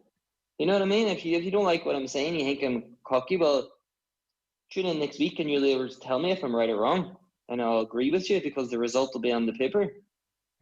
You know what I'm saying? Just wait. I think I'm going to win. If you think that's cocky, well then that's whatever you think. But if you tune in next week and if I win, I'm right. Do you know what I mean? And if I lose, I'm wrong. And I think I'm going to win, so I'm going to be right. And it's just simple. Yeah. I don't know how people can process it. Do you know what I mean? It's like I have to cruise it. It makes so much sense. Like, I mean, on a very, very kind of macro level of what you're talking about there, like some people, I don't know, tell their mates they're going to the gym in the morning or post on Instagram saying I'm going for a run. And for that reason, they didn't follow through on it because they've made this public contract. I think people sometimes don't understand that with fighters, that this is part of a psychological edge. This is not about selling tickets. This is about putting forward a psychological edge that helps them get over the line. I'm going to win. I'm going in there to get this man out of there. I feel like I'm way better. I'm way superior in every single aspect. Or else I wouldn't get in there. If I didn't feel like I could beat him, I wouldn't. I generally would say, no, I'm not fighting him. It's not my level. Do you know what I mean? What the f***? But I think I'm going to be the best in the world. And that's why I'm willing to step in there against anyone and put it on the line and put my money where my mouth is. Do you know what I mean? And this is like my 12th time to do it. And as a pro, and it's just kind of, I don't get that thought process. Oh, he's talking shit, or else is he just saying what he thinks? And now, if you think different, that's good for you. Do you know what I mean? Everyone thinks different, but why am I a kid for saying what I think? Because when you say what you say what you think, when you think I'm a kid for saying what I think, well, that means you're also a kid because you're saying what you think. Like, do you know what I mean? You're like, what goes on? You haven't know what I mean, mapped it out, and I don't know. I just don't get it, and this is why I'm in the countryside and just chilling out in my own balcony with myself and my close people who are on that one wavelength, and you just take things as black and white. Do you know what I mean? And there's no smoke without fire, and where I get all my smoke from is from the work that I put in. Do you know what I mean? I'm putting in that fire, and it's creating the smoke, and it's thriving off me. Do you know what I mean? It's thriving off my team. It's oozing the positivity, the results from the hard work, them small gaps, them small goals that I'm getting done every day, each week by week, and capitalizing on it and progressing. It gets more positive, it gets more better, and everything's rising. Do you know what I mean? And how can you not feel like you're going to be the best in the world when I have done what I've been doing? Do you know what I mean? And it's why would it feel any different? Yeah. Can you give us an example of a few of those goals that you've either been setting or plan to set over the next little while? Yeah, it's just like a day-to-day. You know, like this week I want to work on landing my job in training, or like this new techniques, or I want to be hitting my 5K runs. I did it in 20 minutes last week, so I want 19 minutes this week, and just stuff like that. And when you just set small goals that you have to hit day in, day out, and nothing drastic, not life-changing ones, but this is how you progress over months, just by doing these weekly goals and not really thinking about the bigger picture. Do you know what I mean? Just doing all this week's, and I have to work on taking people's backs. Do you know what I mean? And training, and that's just the goals me and my coaches have set out and during the camp, and I've been just hitting them off each week. Do you know what I mean? It's just kind of give us 2 things to work on this week, 2 things next week, and 2 things the week after that, and nothing else. Just them 2 things are the only things I had to do this week, and I've been enjoying it. So what happens next then? So before October 3rd, what are we, 2 weeks out from fight weekend? Is there kind of a tapering down in training? Is there going to be difficulty in making weight at all? How's it going to look for the next couple of weeks? Yeah, no, I'm full of energy still, so I'm still like kind of. Most people like taper off the way injury, so you have to be careful of that kind of thing. But no, I'm I've got full of energy, so I'm still in doing like bits of running and just being active and having fun, going into the gym and just having fun. You know what I mean? Not really training, but just getting a little sweat on and a few drills here and there, and then so it's all tapered down now. And just know, as long as I get one session in a day, and then I've got my nutritionist living with me for the past few weeks and stuff. So weight cuts are smooth, and I'm eating like a king and enjoying life and being happy, and it's just fun. Do you know what I mean? This is the fun part now, and it's going to be good. It's going to be good. I know you've said that it's always focused on yourself, and that is clearly something that works for you. It's probably hard to not focus a little bit on the opponent when it's been scheduled 3 times in the past, and this is obviously the 4th time it's scheduled to happen, or it should happen, according to you here. Have you watched Cal Eleanor to death? Do you know exactly what he's going to do if he gets into the cage, or what have you done? No, I've definitely watched him. I have watched him. Do you know what I mean? I would not going to say here I've never watched him, but yeah, I've watched him a few times, a few fights, never just a few clips. Yeah, he's same guy from when he started out to date. Do you know what I mean? And nothing has ever changed. He's doing the same thing, same whatever, and it doesn't really matter. But he could do something completely different. But that's not what I've been training for. I'm training to become a complete martial artist. So whatever he fires at me, I'm going to be ready for it. And that's just the mindset that I bring into the cage. And as I said, I've been here before, where I've been 2 weeks out, 10 days out from a main event in Dublin, and didn't show up. I had to fight Roman Salazar, which was my last fight, and so it is what it is. You know what I mean? I don't care. It's kind of like he's been taken into consideration, but my focus hasn't been put on him. But it's definitely been taken into consideration, and I'm not going in here ignorant to him. Do you know what I mean? I'm definitely going in there and have respect for him and have respect for his skill set, and I just got to be prepared for whatever. Have you thought about what happens after this fight, after you get the job done and the bigger picture? Sergio Pettis, it's the only one that makes sense, and that's the only one I want. And I'm all talk. Well, then, if I'm all talk, let me prove myself. That's what they keep saying. James, all talk. All right. If I'm all talk, you prove that I'm all talk. Do you know what I mean? You can say it. The same way I think I'm going to beat you. You think I'm all talk. Well, if you don't prove that I'm all talk, well, then I guess I'm right. If you're you know what I mean? James doesn't deserve to fight me. This is what Sergio Pettis is saying. James doesn't deserve to fight me. He's all talk. It's like, all right, well, if I'm all talk, shut me up. Pretty simple formula. Yeah, shut me up then, mate. Yeah. You know what I mean? Let's do it. Let's do it December in LA. Let's do it December in LA. I'll come out, I'll fly out, and I'll fight him. Be nice to have supporters for that, wouldn't it? I know he's a Yank, Pettis, but if there were crowds there, you probably could have hung down. It doesn't matter. None of them in the division. It doesn't matter if I fight them in their own gaff. I'll still have more people there than them. Do you know what I mean? And this is why that fight makes sense. And that's just and that's not. People will say I'm all talk for this, but do you want me to drag up the numbers of each of my fights and then their fights? Do you know what I mean? I'm getting, I think I'm 800,000 more views. They don't even got it. You know what I mean? I think I'm getting average about 2.5 million views every fight. It's like, it's a no-brainer. Do you know what I mean? These guys are getting 250,000. It's like, do you know what I mean? Come on. And if that's cocky, then that's what you call cocky. But to me, it's just facts on paper, and facts make sense. Yeah, for sure.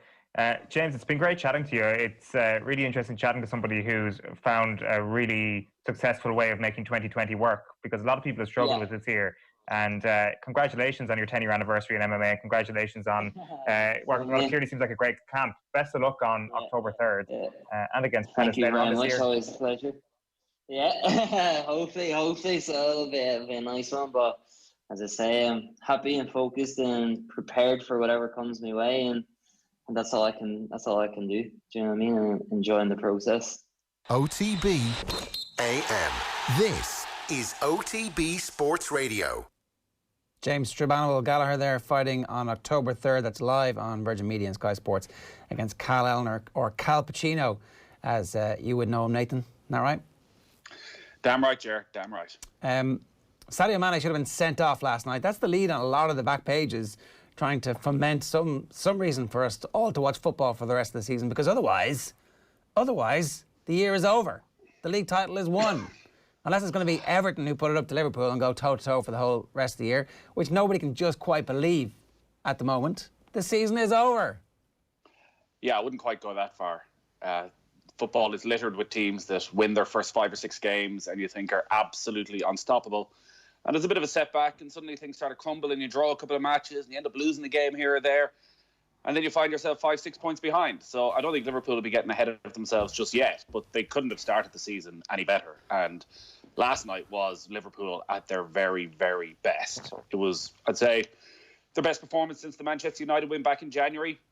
Okay, they had some decent games after lockdown, but there was no pressure on, so they didn't really matter. But right from the start, right from Sadio Mane, at the very beginning of the game when he clashed first with Hector Bellerin, you could see Liverpool were up for this. And just the intensity and the work rate from every single player. I watched Fabinho closely for the last 10 minutes of the first half, and the amount of ground he covers when the opposition have the ball, without ever touching it, just getting over in behind Mane, just getting over in behind Salah, blocking all the avenues that Arsenal were trying to progress forward. And there was nothing really in it for him. He's just doing it because it's his job and because he has to do it. And that attitude, comparing, and it's unfortunate for Manchester City, the game came straight after the Leicester match, but just comparing the attitude of the two players, again, looks as though it's going to be the difference between Liverpool and City. And there's nobody else, is there really, at this stage, who we can actually see sustaining a title challenge over the course of the season? No, I think maybe, and listen, it changes quickly. A couple of weeks ago, we thought if Manchester United could continue the form with the front four on absolute fire, Danny van de Beek comes in, Paul Pogba finds a role where he's at his very best, and they strengthen defensively, maybe they could put a run at it, but none of those things have happened. And it's hard to see United, like it feels with United, in fact, it's only going one way and that they're going to lurch from crisis to crisis. Chelsea haven't made any significant improvements, though I still think they'll get better when they finally get everybody on the pitch. And Arsenal are still, while they are unquestionably improving, I thought last night, again, there were signs that they're a bit more solid, a bit more organised than they were previously, and they didn't capitulate last night against Liverpool. They're still just too far behind. So it is Liverpool, Manchester City. Unless Ruben Diaz comes in and is some sort of Virgil van Dijk style transformative figure of that Manchester City team, not just in terms of his talent, but in terms of can he change the attitude? Can he somehow bring that dressing room back together and get them doing what Pep Guardiola had them doing 3-4 seasons ago? Well, that's what the papers are saying this morning. One of the coaches who worked with him as a kid said that on his first day of training at Benfica, he was giving the old thing to Luis Shaw, who had to turn around and tell him to shut up. And it's several years ago. Since then, he's become a leader and a man. And at 23, he's ready to ascend to, the role of the new Vincent Kompany. Yeah. Are the rest of the Manchester City dressing room ready for that? Or when he comes in after 3 weeks, are they going, see this guy, the manager? We've had to listen to this for 4 years and we're a little bit sick of it right now. So we're kind of done. But maybe. And that is the hope, because it doesn't look as though Liverpool are going to go away. It looks as though they're going to be pretty much as relentless as they were last year. I didn't think they'd get to 90, 95 points again, but going on last night, you wouldn't bet against them getting quite close. It could be a sense where, I know it feels like it's a leap to a conclusion that the title race is already over on the evidence. It's obviously not, but seriously speaking, it definitely could be over by December because of the games that they play, the immediate aftermath. It's Manchester City right before the international break, Leicester City right after the international break in November. The Leicester game is the 21st of November. If they win those games back to back, there is definitely a sense of unease about where United, Arsenal and Chelsea are at, that Liverpool just simply can't be caught from that position. And that's what happened last season. It was around that November time when Liverpool played Manchester City first time out, where City had dropped points the previous week and Liverpool all of a sudden had an opportunity to open up. I think it was a 9-point gap at the time, which they did. Still think it's a bit early. We're only 3 games in. I know. You were making the point history is littered with teams who win their first 5 games. History is not littered with a brilliant team like this Liverpool side who, there aren't that many times where an amazing team who are clearly the class of the group establishes early doors what's going to happen. The Man United team used to do it where they would break the soul and the spirit of all of their opponents very early on in the season and nobody could catch them. It was pointless even dreaming to catch them. Oh, and everything that's happening now feels like the reverse of what was going on with Liverpool in the mid-90s and Manchester United back then, where you would look at teams going to Old Trafford and think they've thrown in the towel before they even got there. Like they're not even attempting to win this game. They know they're beaten before they arrive at the stadium. And I think the vast majority of teams that Liverpool play, you look at them and it seems like that as well. And Liverpool aren't going to give most teams a sniff. And I could understand in a way why Klopp was a bit annoyed with what he heard, even though Roy Keane has obviously been incredibly complimentary, because he was looking at that and thinking, all right, we made one mistake by Andy Robertson. But aside from that, it was pretty much flawless. And I suspect he may have come from other interviews where maybe there were questions about other opportunities, but like some of them opportunities were offside, where people are looking at those as, well, oof. And maybe that'll be accentuated with the new way they're dealing with offside and leaving it longer. They're offside. So he's looking at that as perfect defending. And the way Liverpool play with as high a press as any team in world football, offside is a key part of the defensive system. So if the flag goes up straight away, it looks like good defending. If Lacazette goes clear through and maybe should take the chance, and I know there was one other one, I don't think Klopp has an issue with that. And I think he looks at that as actually, that's us doing our job to perfection. Well, Lacazette should have made it 2-2. Yeah, he had that one opportunity. But teams are always going to have chances. But I'd still say I don't think he's awake at night worrying about where Liverpool are defensively. They've conceded 4 goals so far this season. 2 of them were horrendous individual errors. So maybe there's, Van Dijk's was different to Robertson's last night. And they've conceded 2 absolutely sensational goals from Leeds, which is the sort of goal they can always concede when they're pressing that high. That if a team has the quality in their locker to pick them apart at the right time, you can get in behind them. But they just suffocate the life out of teams. So there's very few players or teams that have the quality to do that. So they'll take that chance. Like, that is the risk you play with this system. So he's never going to change that. And the chance of most teams scoring a goal like Leeds did in the first game of the season are very, very slim. We've seen it, the odd time here and there across last season as well. But that is what you're doing when you're pressing that high. Hopefully, as a neutral in this, there's a template there from what everybody has seen, and we want Liverpool to drop some points at some point, particularly early on in the season, to give everybody a sense of it. Comment from Richard on YouTube: dodged the Mane shot straight off the bat. Textbook political tactics there, Nathan. Sadio Mane should have been sent off for the elbow. It would have been a different game. Yeah, of course it would have been. And I think on first look, it definitely looked like a red card. When you saw the replay from the other side, maybe the elbow wasn't quite as sort of straight in. It was more a straight arm than a straight elbow. Eoin, you may disagree strongly. I thought on first look it was a red card for sure, but it was always going to be a yellow card. There was never any doubt that he wasn't going to survive that. Like, what I found interesting as well is that at the start of the second half, Trent Alexander-Arnold goes in on Kieran Tierney, leaves a little bit on him, and I guess maybe I'm just reading too much into this. It was the same player, obviously. There was a lot of talk before the game where it's like, yeah, we can expect Arsenal to hurt Liverpool down the left flank. It's the left flank. It's Tierney and Aubameyang. They're going to do a bit of damage to them. And I wonder if they thought to themselves, let's just hammer the hammer. Let's just pin them back into their own half, show a bit of aggression, leave a mark on them, sort of thing. And I'm not sure if that's just too much of a leap from me there. To target Kieran Tierney? Maybe. But played in the back three like that, Tierney's never going to get forward as much as Arsenal would have wanted. And like, the difference between this game and the Community Shield was all about Liverpool, was the intensity. So Arsenal obviously scored that brilliant goal in the Community Shield, and they've scored some brilliant goals building from the back. It's a friendly. No one cares about the Community Shield except Arsenal. No one cares. Liverpool didn't care about it. It was a friendly. They didn't. But I think that actually it showed the difference in attitude last night massively from the Community Shield. Yes. Arsenal had a lot of time to play it out from the back, whereas time and time again, Liverpool had them right penned back inside the 6-yard box. And that's what they do. That's what they do to all teams. Look at the goal Sadio Mane scored against Chelsea from the kick out from Kepa. Like, the press is getting higher, if anything, from Liverpool. Okay. Just suffocating the life out of teams. So it wasn't much Arsenal could do about that. You've obviously seen a lot of Klopp. Why is he reacting to Keane? There's a theory that is just beginning to form that perhaps he is a little bit concerned about something. That maybe the sloppiness in the Leeds game, and actually Leeds' template for punting the ball into the corners and trying to win a race with somebody fast, creates lots of opportunities, and there's a bit of a template there. And Lacazette should have made it 2-2 last night. That there is a possibility that something has slipped to a point where he's just not as confident as he always has been about this team. No, just before we get to Klopp, firstly on the Leeds of setting a template. Like, Leeds play like that week in, week out. So they're well prepared to go and take on Liverpool in that sort of game. If Aston Villa take on Liverpool in that game on Saturday, they're going to get beaten 5 or 6-0. Like, Aston Villa need to sit tight and hope for the best. That is what Aston Villa need to do. Try and stay in the game for an hour. If they try and go and play that game, long balls down to the corner, pressing up high, not letting Liverpool out, they're going to get absolutely hammered.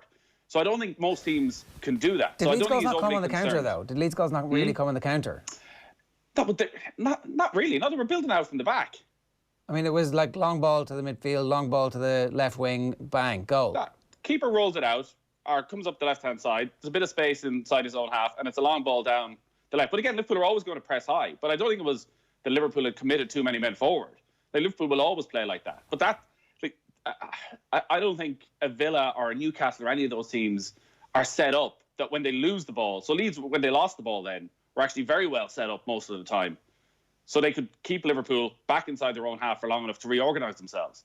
I just think other teams, like, they don't play like that week in, week out. So you can't just suddenly try and change it for Liverpool and become more attacking against Liverpool. It is an accident waiting to happen. On the Klopp thing, like, he's always surprisingly intense post-match. Touchy. Yeah, even when they win. The one thing that always surprised me was that, like, he'd come over after doing his press conference and he'd come and talk to the radio lads for 5-6 minutes and they'd won, and you'd always think he'd be very chilled out and relaxed and laughing and joking. It was always all business. Very few smiles, real intense, almost waiting again for that sort of criticism, particularly if they had one where he was happy and he felt they'd done their job, that if there was any little bit of criticism, he was ready to hop on it. And like all managers, there's a message there to the players as well. I'm not sure if I go along with the theory that it was a Manchester United legend and he's laying down a bit of a marker of, well, this is the rivalry we want. It helps. You know, Liverpool, Manchester United, me knocking Roy Keane off his perch. Does he know the sort of full history of Roy Keane? I'm not sure if he does. Maybe he does, maybe he doesn't. But yeah, he compared to any other manager, I would have found him, and I didn't have many dealings with him at all, but the most intense post-match, the most ready, even in victory, to go to bat for his team. So this is part of his character. It's also part of how he does business. We're not to think that this is somehow him stepping out or responding in the moment to Keane. It was like, whenever anybody attacks me, I am going to go on the attack, and that's what my players expect. And as Eoin was saying, it's all that. How did you describe all that stuff about it meaning more? Well, I think that it's what Nathan said there, willing to go to bat for his team. And I think that you can talk about all the, mystique around Liverpool Football Club. This means more, everything around the whole aura of Anfield. But Jurgen Klopp has tapped into that unbelievably successfully. And part of that has to be going to bat for your team every single night. And if it's Roy Keane, if it's Jeff Shreves, it doesn't matter. Whoever it is saying it, it doesn't matter if they're a former Manchester United player or not. Jurgen Klopp is going to come at you if you say anything about his team. You may say that's unreasonable, but there is a reason for that from Klopp's perspective and a psychological reason for that from his perspective, and I think that's fair enough. But it is also fair enough to say, yeah, you're being a little bit prickly, mate. Yeah, absolutely. And I think it was Roy Keane would probably be a bit annoyed when he came off air last night that all this happened, if he felt, because of sort of technical issues and they couldn't have a proper back and forth about things, where Keane was obviously been very complimentary about Liverpool by and large and said they were a bit sloppy, which they were. Like, I think Alexander-Arnold in particular in the first half gave the ball away on 3 or 4 occasions where they weren't quite at it. But Klopp is without question, I'd say, coming off thinking, Arsenal are one of the best 5 or 6 teams in the Premier League right now, and we've played them off the park. We've pinned them into their own half, and it's one of our best performances in months and months and months. And the first thing I hear when I put on my headphones is sloppy. So, yeah, it's the type of thing Ferguson would have done. It really is. Exactly. And I think there's a sort of a different view of Klopp because of the nice guy persona that is out there. And I'm sure it's not a persona. It is what he is when he's not in this psycho intense mode. But because he's so jovial a lot of the time, people expect that all the time. And when it sort of flips, it's like, whoa, what's going on here? Whereas Ferguson, there was always that intensity.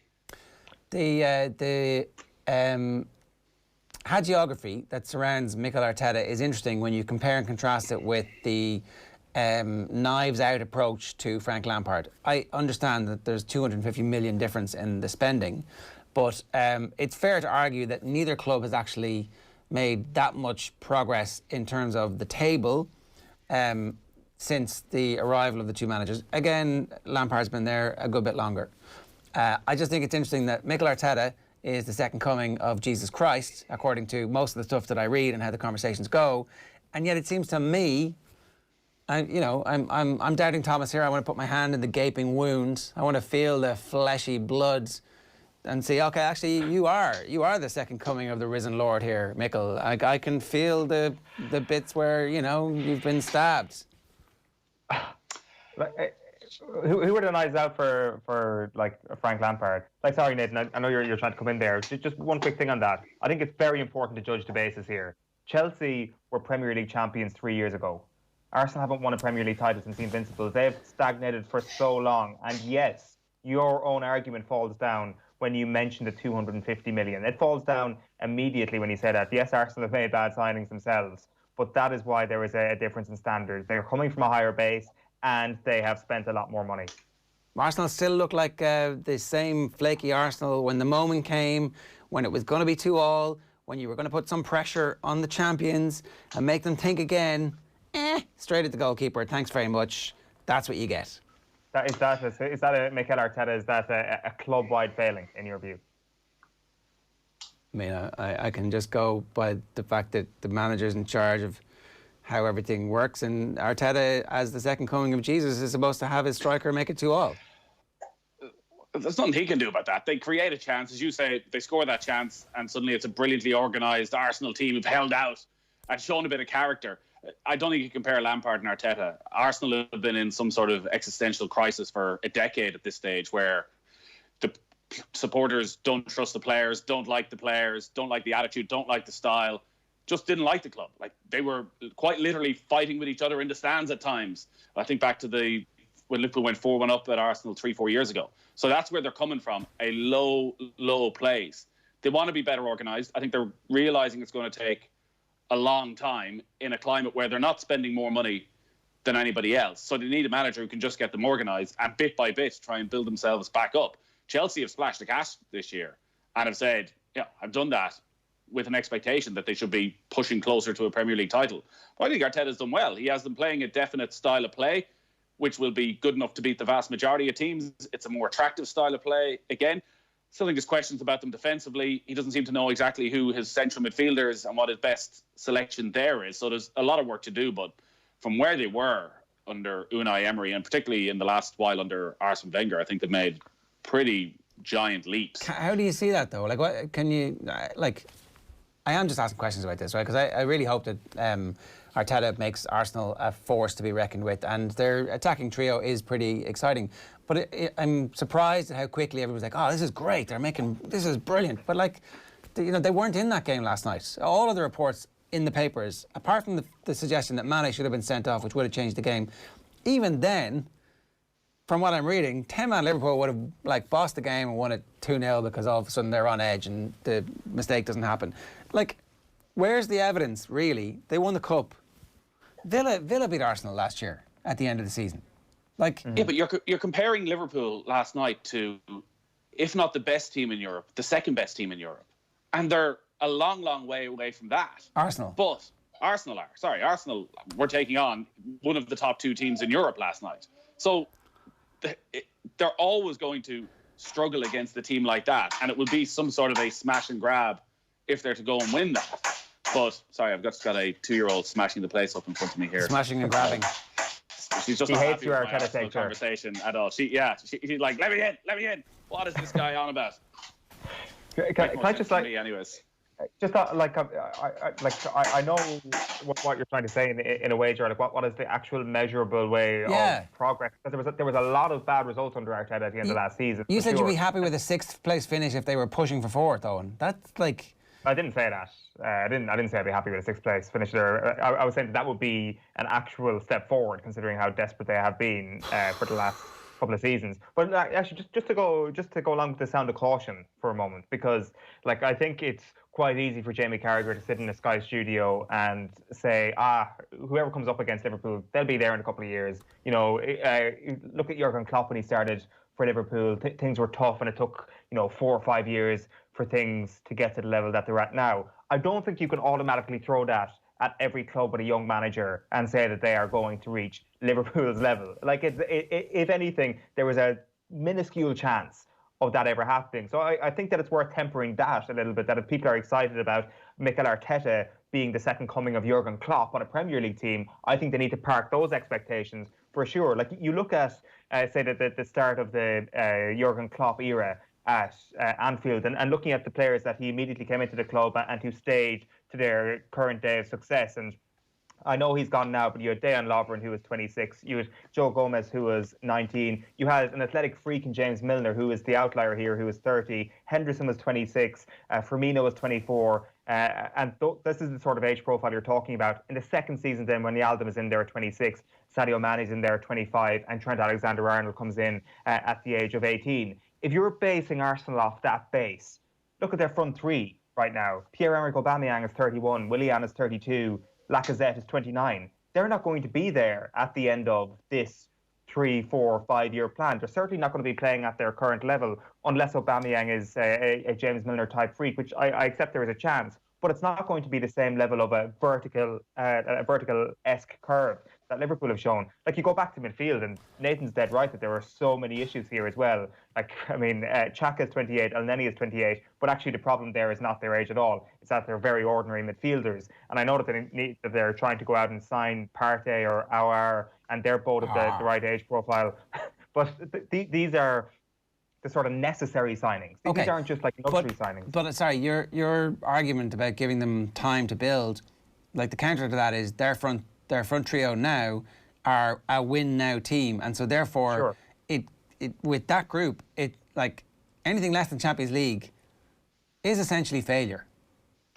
My point is that they have made progress under Mikel Arteta. My point is that, and my point there about the age profile is that people who are getting excited about this being a project for the future needs to check their expectation in case the checkbook doesn't come out. But then they're trapped. With a top four. They are trapped. That's a good point. They are. You're right. They are. But remember, they did well to finish in the top half of the table last season. So finishing in the top 4 would be progress. And they are trapped because if they're not going to go and spend the money that their rivals are, they have an aging squad with their best players at the moment, from David Luiz, who seems to be an important player and gets put in on the big nights, to Aubameyang and Lacazette. So it is a very different thing. There's a few good young emerging players that he needs to keep. So that's the challenge of somehow getting that balance. But that's why I think there's been progress. They're good to watch again. They have a definite style of play. They look like a team who are well coached for the first time in 5 or 6 years, who have a game plan when they go out there, even if it is against Liverpool, to sit back, to soak up the pressure and try and catch them on the counter-attack. I still think that's a huge step up on where they've been over the last 2 or 3 years. But there may well be a peak for this Arsenal side that is challenging for 4th place. And that just may be the way of the world for Arsenal right now. I'm not sure they have the resources. Liverpool, remember, bought Alisson and Virgil van Dijk. They spent up on 40 million to improve the 2 key areas they needed to from a position of strength. Do Arsenal have that money? I'm not quite sure. And if they don't, how do you do that? Well, Liverpool didn't have it either. They had to sell Coutinho to get it. Sure, just on your point yesterday, you were talking about Pep Guardiola. What players has he made better? Let's use that yardstick to judge Mikel Arteta by, if you're not going to accept the FA Cup as a yardstick. You start with the front. Lacazette, better player under Mikel Arteta. Granit Xhaka, better player under Mikel Arteta. Mohamed Elneny, better player under Granit Xhaka. David Luiz, better player under Arteta than he certainly was under Unai Emery. You can compare him with Chelsea all you want. Hector Bellerin, better player under Mikel Arteta. Is Bellerin now better than when he was the outstanding right back in the Premier League? Yeah, he's back to that level. But he's not actually a better player. He's just getting... He's improved under Mikel Arteta than he was before Mikel Arteta was at the club.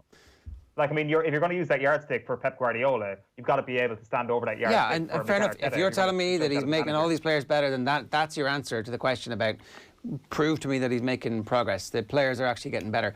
I just think that when you do have as you keep pointing out, this really old attacking trio that you're basing this season's success on, you've got to have success this year. And so falling short of the top four is going to end up being same old Arsenal, not quite good enough for the Champions League, which is essentially where they've been trapped since the end of the Wenger era. I do want to move on because we can come back to this and there'll be loads more evidence to come into it. All I'm saying is colour me sceptical until I see something that I haven't seen from Arsenal in the last half decade or 8 years or however long it is since they were actually properly competing for titles. The Ireland squad is going to be named today. A lot of pictures of Jack Byrne on the back of the papers. Obviously looked sensational against the second-string Dundalk team the other night. Is that the main point of interest here, whether or not he gets in the squad for the Slovakia game, Nathan, or is there other stuff for us to consider?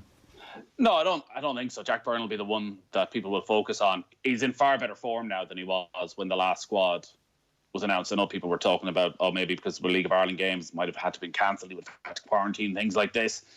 He just wasn't playing well. I think maybe he'd had a couple of injuries in pre-season before the restart.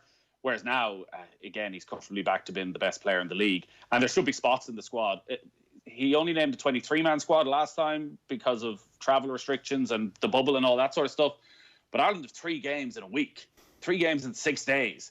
So I'd expect he's going to add a few more players because he's going to need to use everybody over these 3 games. Robbie Brady has a bit of an injury. Troy Parrott is going to miss the squad through injury. So there's a couple of spots there. I'd expect he'll add either Kevin Long or Jimmy Dunn. Both the squad as possibly both. He didn't name any centre halves, even though he brought in Darragh O'Shea.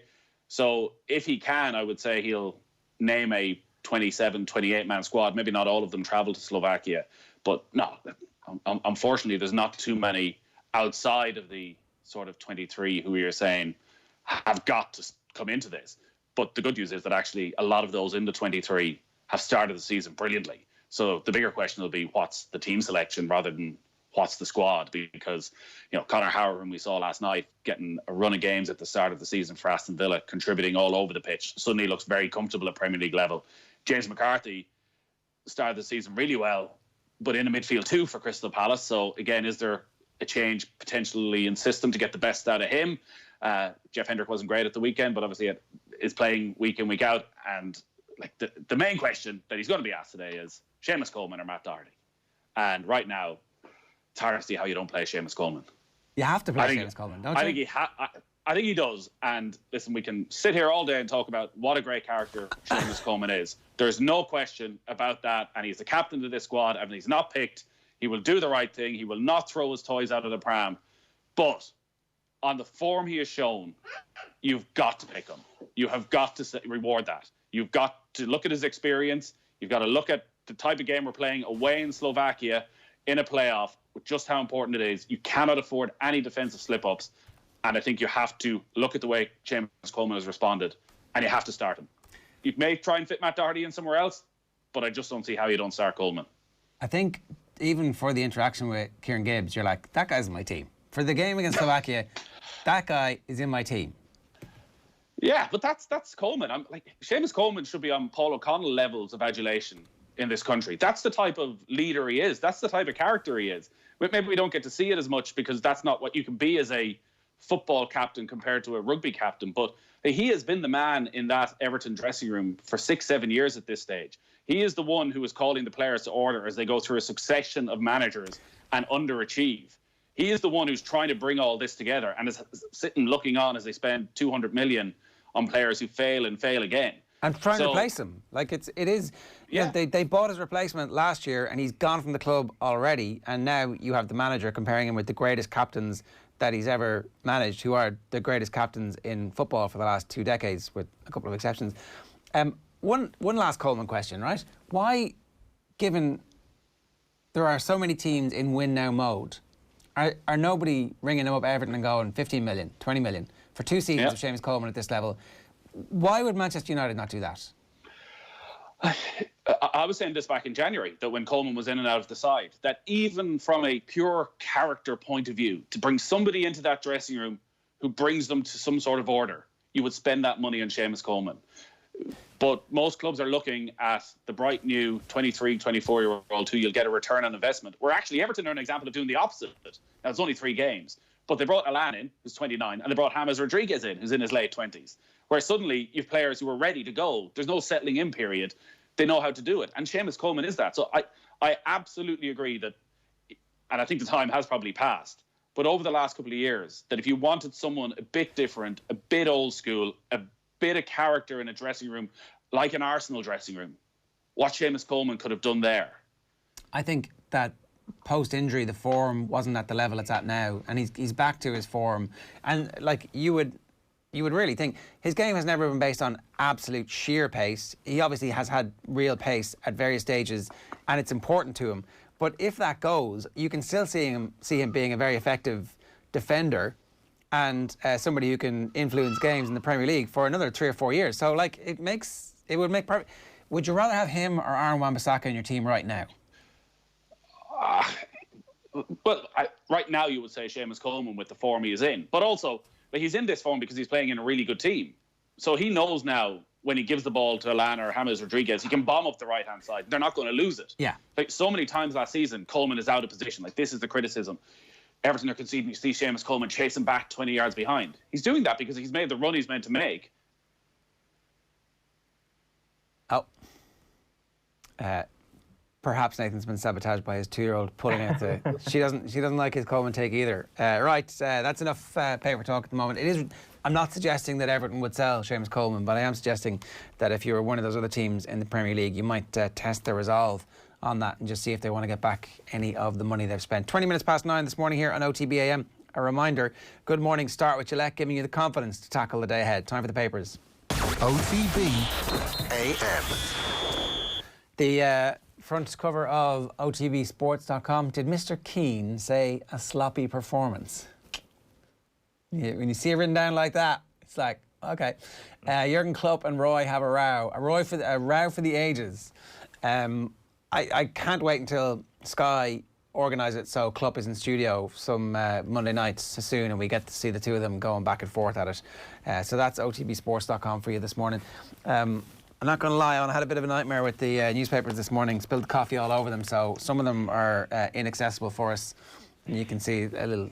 That's what that yellowing brown is at the bottom there.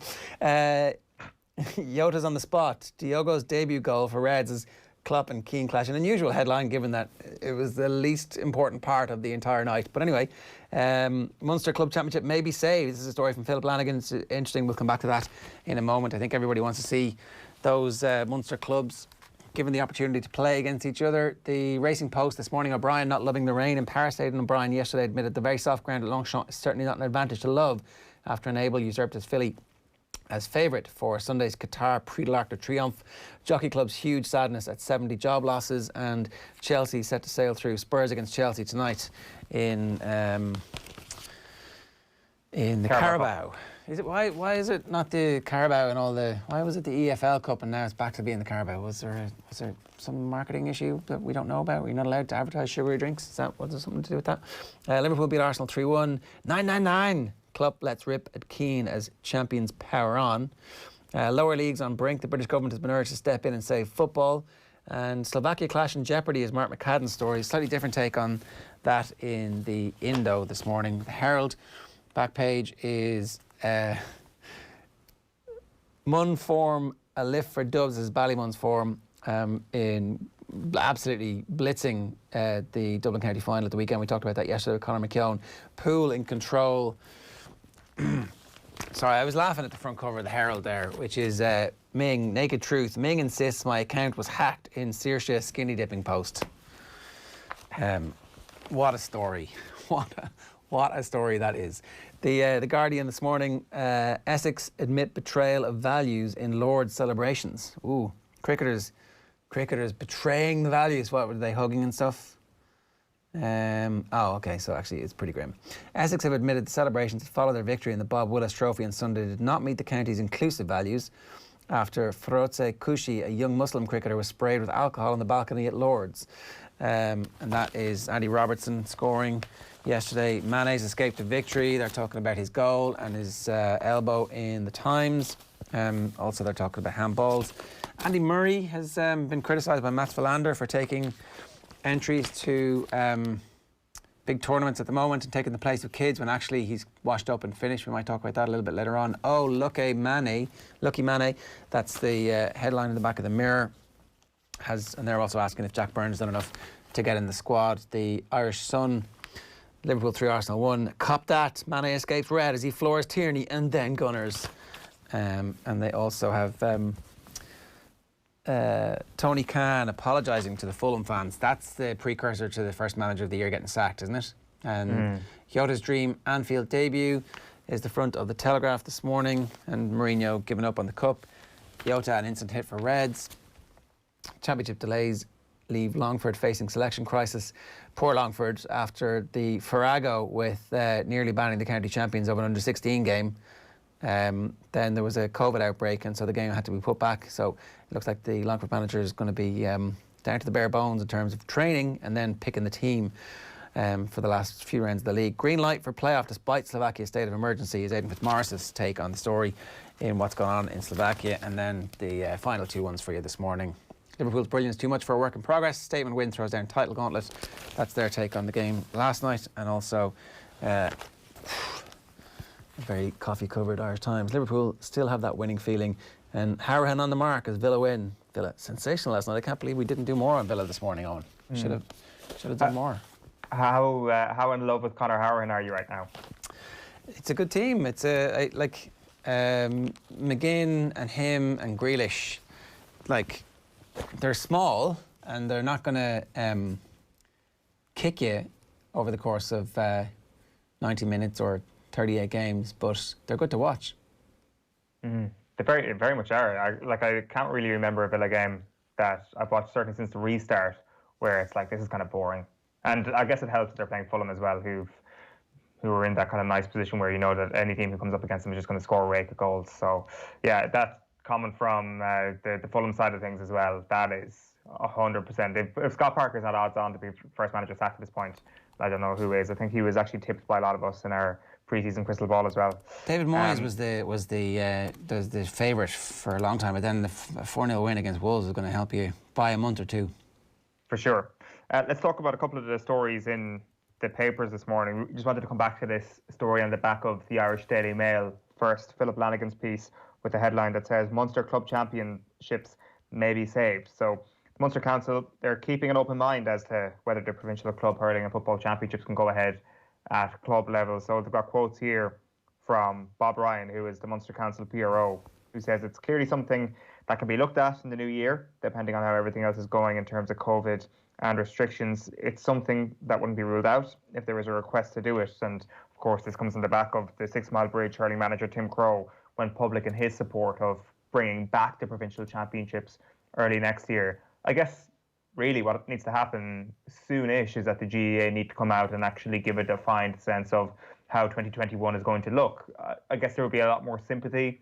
I think there already is a lot of sympathy, but I think there will be a lot more sympathy if they came out soon and said, sorry, but the Allianz Leagues, we need to start them in the first, second, third week of January, and there just isn't time to run off the rest of the club season.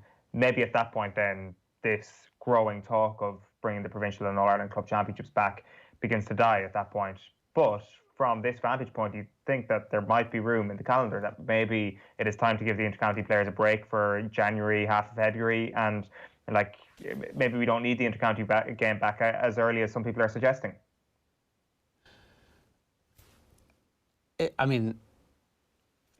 There's a good case for them sticking to the decision they've already made and using next year as the transition year to the point where they're getting to exactly what they want in 2022, irrespective of the COVID restrictions, to make plan A and a plan B and a plan C and a plan D. I can totally see why everybody wants to see what's going to happen in Munster in particular with the teams who have made it this far. And there's a trophy there and there's a competition there and there's a time frame really there that you could do this over a 4-week period in January, and it might ruin a lot of people's Christmases, but at the same time the opportunity to play for a Munster Championship would be great. And look, they can make that decision. I think the key thing is to decide what's coming first.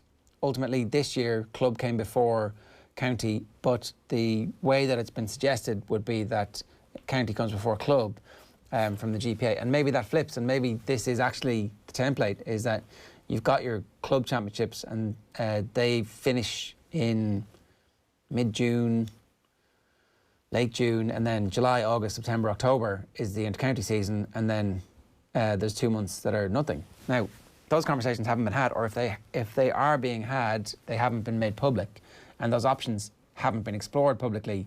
So you're right, until that becomes a focal point, until we know exactly what the plan is next year, and really, if you're planning for next year, you're essentially planning for the following year as well, saying this is going to be a rollover calendar for 2 years. And once you've started to have those conversations, this is what our template is, then you can say, well, there's a 3-week period here. If the Munster club teams want to go and arrange a tournament, off you go, lads.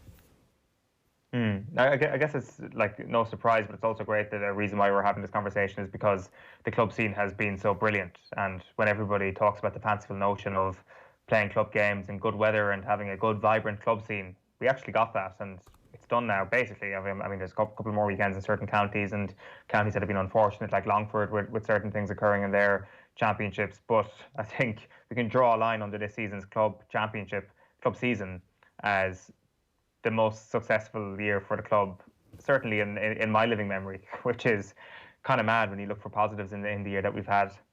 The other story that's doing the rounds this morning on a couple of the back pages, I know the Irish Independent definitely have it, just I guess a slight concern about possibly the biggest Irish sporting event of the year, which is half of Ireland's playoff for Euro 2021 not going ahead. Or maybe all of it if we get knocked out. Or maybe all of it, if we get knocked out. So Slovakia have gone back into a state of lockdown, basically, and they have told sporting events just to not happen. They are not included. You can have weddings, you can have funerals, you can have baptisms. Deeply religious country, obviously, but sporting events not going to happen. But the Irish Independent do have a story that they will get special dispensation to actually play the game in a couple of weeks' time.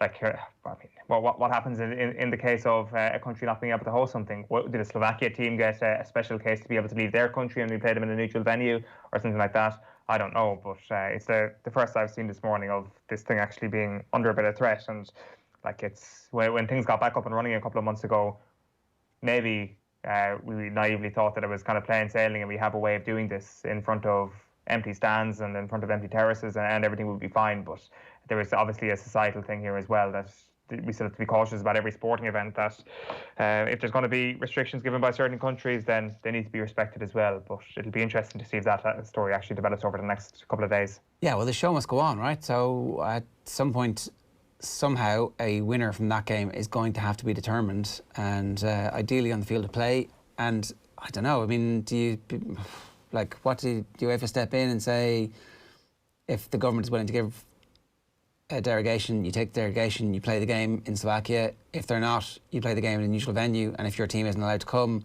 your team's not allowed to come, and Ireland go through to play Northern Ireland in the final?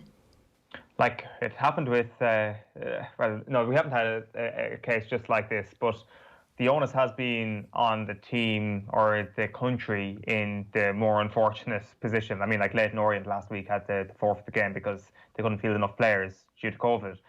Like, there wasn't any case where it was like, oh, because of COVID, we'll just have to postpone this. We're beyond that point at the moment. As you say, the show must go on. And if there is a national case where the Slovakia team are hamstrung, I don't know. Like, I know as I said, they're clearly into their baptisms and their weddings, but they're probably into football as much as anything else. And I'm sure that any government would be riled by the public, to put it lightly, if they didn't allow their football team to compete in a European qualifier.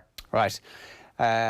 That's your papers for this morning. OTB Sports, in partnership with Cadbury FC, have kicked off a brand new series of in-depth chats with some of the biggest names in world football. The third episode sees Gary Neville and Teddy Sheringham sit down for an in-depth chat with Joe Malloy. It's going to be brought to you on OTB's social channels and on OTB Sports Radio on Monday, the 5th of October. Check out cadburyfc.com for updates on promotions and giveaways. Up next is Deal or No Deal with Colin Boog. But first, right after these, we're going to bring you Pat Nevin's thoughts on Pep and Manchester City.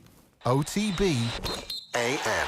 This is OTB Sports Radio. We all talk about what might happen and our hopes and dreams for the day, but that's not real life. Dadcast with Cadbury Freddo Treasures. Tuesdays from 3 p.m. on OTB Sports Radio. Tune in on the OTB Sports app. OTB Sports, in partnership with Cadbury FC, have kicked off a brand new series of in-depth chats with some of the biggest names in football. Gary Neville just rocks up tomorrow and says, yeah, I'll be a coach. No. The third episode sees Gary Neville and Teddy Sheringham sit down for an in-depth chat, which will be brought to you on OTB social channels and OTB Sports Radio on Monday the 5th of October. Check out CadburyFC.com for updates on promotions and giveaways. OTB AM. With Gillette, we don't just play the game, we change it. Gillette, made of what matters. We're judging from afar, but you just wonder if the air has gone out of the whole thing. You do actually wonder that. I mean, it's early in the season. Remember, it's looked weird for a lot of teams this season. You have to judge them by Liverpool. You have to judge them by that, because that's where they are to be judged. And by the continuation of last year's theme and the way they went out to Leon. Yes, and I'm not actually making any excuses for them, and I wouldn't make any excuses for them. But, you know, if you've not got the natural goal scorer of Aguero, you're now missing, David Silva. You've got to ask, is what they're replacing them with going to be good enough? Now, you've got Foden, you've always got De Bruyne there as well. But you're going to have to try and get the best out of them all the time. And whereas you look at Liverpool and they seem to get the best out of their front three just about all the time. And you look at Man City, and I'm not sure they do. But Aguero's a different, case. You put Aguero in that team, and it probably makes quite a big difference because the chances will be put away. But as we all know, that's not what the problems are. The problems are A, defence, and B, defensive tactics. And the defensive tactics, they give away far too many goals. They caught in too many possessions. It's always been the case. And it used to be it didn't matter because you scored more goals than the opposition. But at the moment, without Aguero, you're not, actually. I signed for them after the Euros, and after my first day's training, I was driving home. I was actually thinking, regretting it, what have I done? Like I walked into a circus. It's amazing, isn't it? 9:36 a.m. this morning. Colin Buig is with us. Colin, good morning to you. How are you? Morning, sir. Morning, Eoin. So we wanted to continue a conversation that we were having yesterday on deal and no deal, and this is essentially about the big signing that Manchester City have made. Can Ruben Dias, aged 23, save Manchester City's season? Or is Pep's period of domination in England done? And was it even that dominant? The latter, I think. I think Pep Guardiola's done. I mean, this is unprecedented territory for Pep Guardiola into a fifth season as manager of a football club. And bear in mind, Pep has only been a senior manager for 12 years at three fantastic clubs with amazing options and the talent department. And he probably has taken this Manchester City side as far as it can go. In fact, if you're Ruben Dias, you're thinking, I'm only going to get a bit of Pep here before the next manager comes in, because I was fully sure that Pep was going to leave this past summer. And only for the CAS appeal maybe in the Champions League he stayed, because he promised his players he would stay if that appeal wasn't overturned. And I think with Pep now, he's kind of a bit in no man's land. And that Liverpool performance and result last night, despite what Roy Keane might say, would not have helped Pep's thinking there. So I think he's going to see this season out, and he might win another domestic cup, but it doesn't matter if you're Man City winning the League Cup, the FA Cup. It doesn't matter. It's totally irrelevant. You have to win the Premier League, and really you have to mount some sort of realistic Champions League title challenge, which he hasn't been able to do since he arrived at the club in 2016. Ruben Dias, though, might be that transformative piece who has the character required to drive the team on. Well, we don't know. I mean, the only character that's driven the team on since Manchester City came into money is Vincent Kompany, consistently. Fernandinho's done it a bit. Yeah, Fernandinho's a very good player. See, what City have is they have a raft of excellent players. But I find that they don't quite fall apart, but they're very vulnerable when they're missing just one or two of their particularly outstanding players. So if Kevin De Bruyne isn't playing, it's very noticeable. If Fernandinho isn't playing, it's very noticeable. They're without a focal point now in the absence of Sergio Aguero. Whereas you compare them to Jurgen Klopp's Liverpool, and if Liverpool are missing one of their big three up front, they get by. They get results. You think with City is that they're so vulnerable. They're actually very fragile when they don't have the ball and when they're not dominating games. They're a far cry from the team of 2017 to 19, which, like, you would forget, probably especially because of COVID, because so much has happened this year, that between those two seasons, Man City, they were arguably the best Premier League side that the league has seen since 1992. They played such attractive football. But maybe it's got to the point now where the players, they just had enough of Pep's intensity. And maybe it's the Miguel Delaney thing of, you know, managers have a certain peak and maybe Pep's on the other side of that. Or maybe he just needs a new challenge. I mean, New York is probably calling for Pep and that sabbatical, because I imagine he's going to take another one at the end of the season. And I feel a bit sorry for Ruben Diaz, because I don't think he's going to be working with Pep that long. The defenders that he has signed, and not just City, so he didn't sign Mangala or Otamendi. They were signed under the previous regimes. But Nathan Ake, 40 million. Kyle Walker, 47 million. John Stones, 50 million. Benjamin Mendy, 52 million. Aymeric Laporte, 58 million. João Cancelo, 58 million. Ruben Diaz, 65 million. So, is it fair to say that of those players, only Laporte has got better? I would say Kyle Walker's got better. Has he? I don't think Kyle Walker is as good as everybody thinks he is. I think he has. Look, Kyle Walker was never a great defender, but Pep knew that when he signed him. Like, well, with Walker, you get a great threat on the right-hand side, and that continues to this day. He's far from the most accomplished footballer, Walker, and he's certainly not an impressive defender. But you do get a lot of attacking threat with him from right full-back, which essentially is the job of a modern full-back. I mean, I can't think of many full-backs playing at the elite level of the game nowadays that has fantastic defensive abilities. It's more so going forward. And I think Walker is certainly one of the better versions of that type of player in the Premier League. With Aymeric Laporte, he's certainly been a very good signing since they signed him at the start of 2018, and only for that long-term injury layoff. I think you'll be looking at Laporte as one of the star defenders in the Premier League, so he's been fortunate in that sense.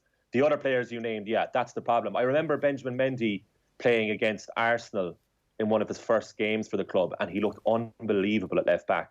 He looks like such a consistent attacking threat with great technique and just a brilliant addition on the left-hand side, but he's kind of fallen off the cliff a bit like Pep, a bit like City. It's a microcosm of the overall problem at the club.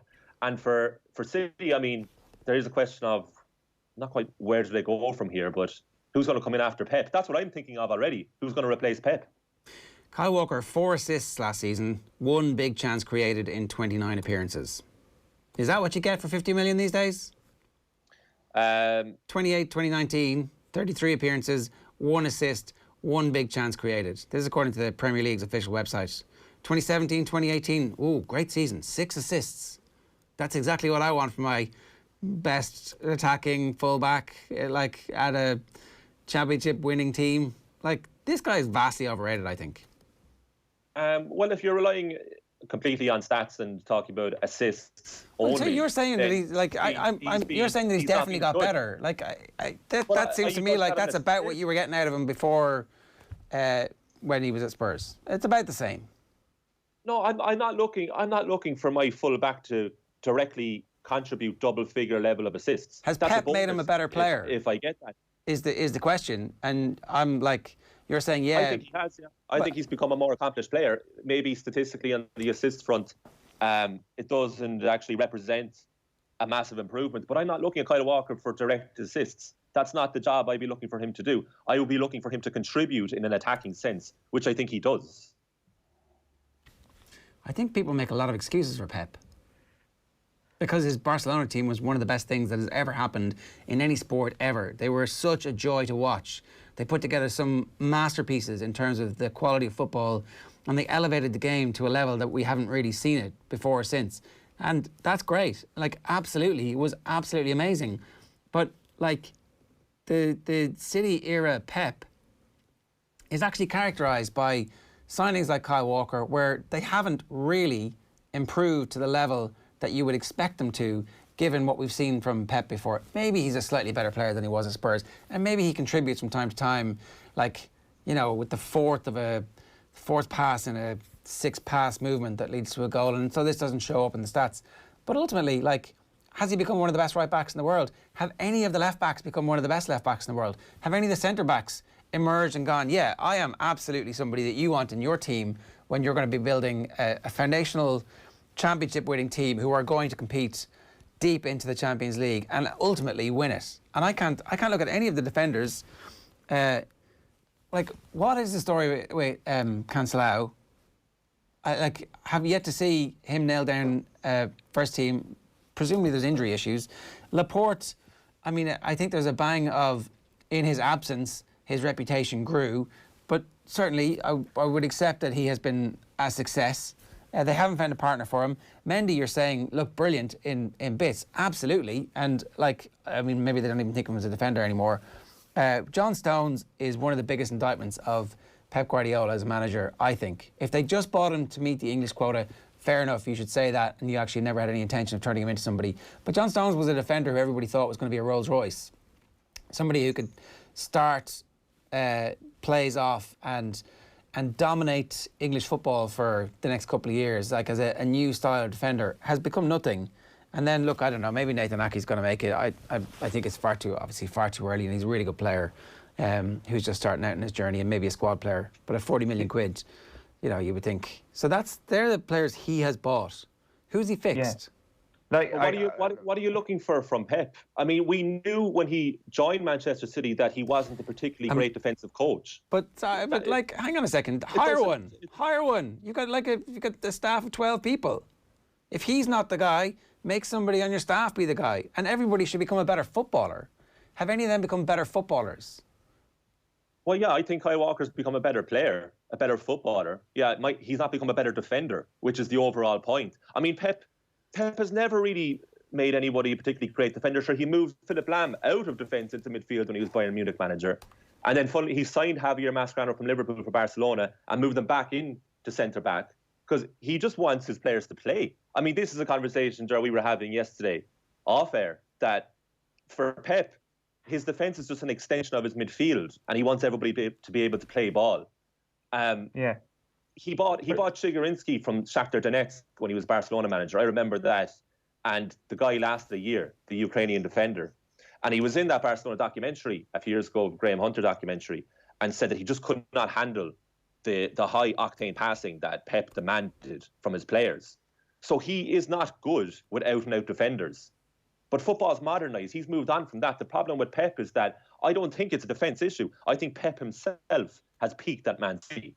That's the overall problem. I wouldn't worry that he's not a particularly great defensive coach. I mean, Jose Mourinho, by all accounts, his MO is concentrate on the defence, get the defence very solid, the foundation very, very solid, defensive midfield as well, and let his attacking third go about their business and create whatever you want, which became massively problematic at Manchester United because the modern football wants detailed instruction, i.e. what Jurgen Klopp gives his players at Liverpool.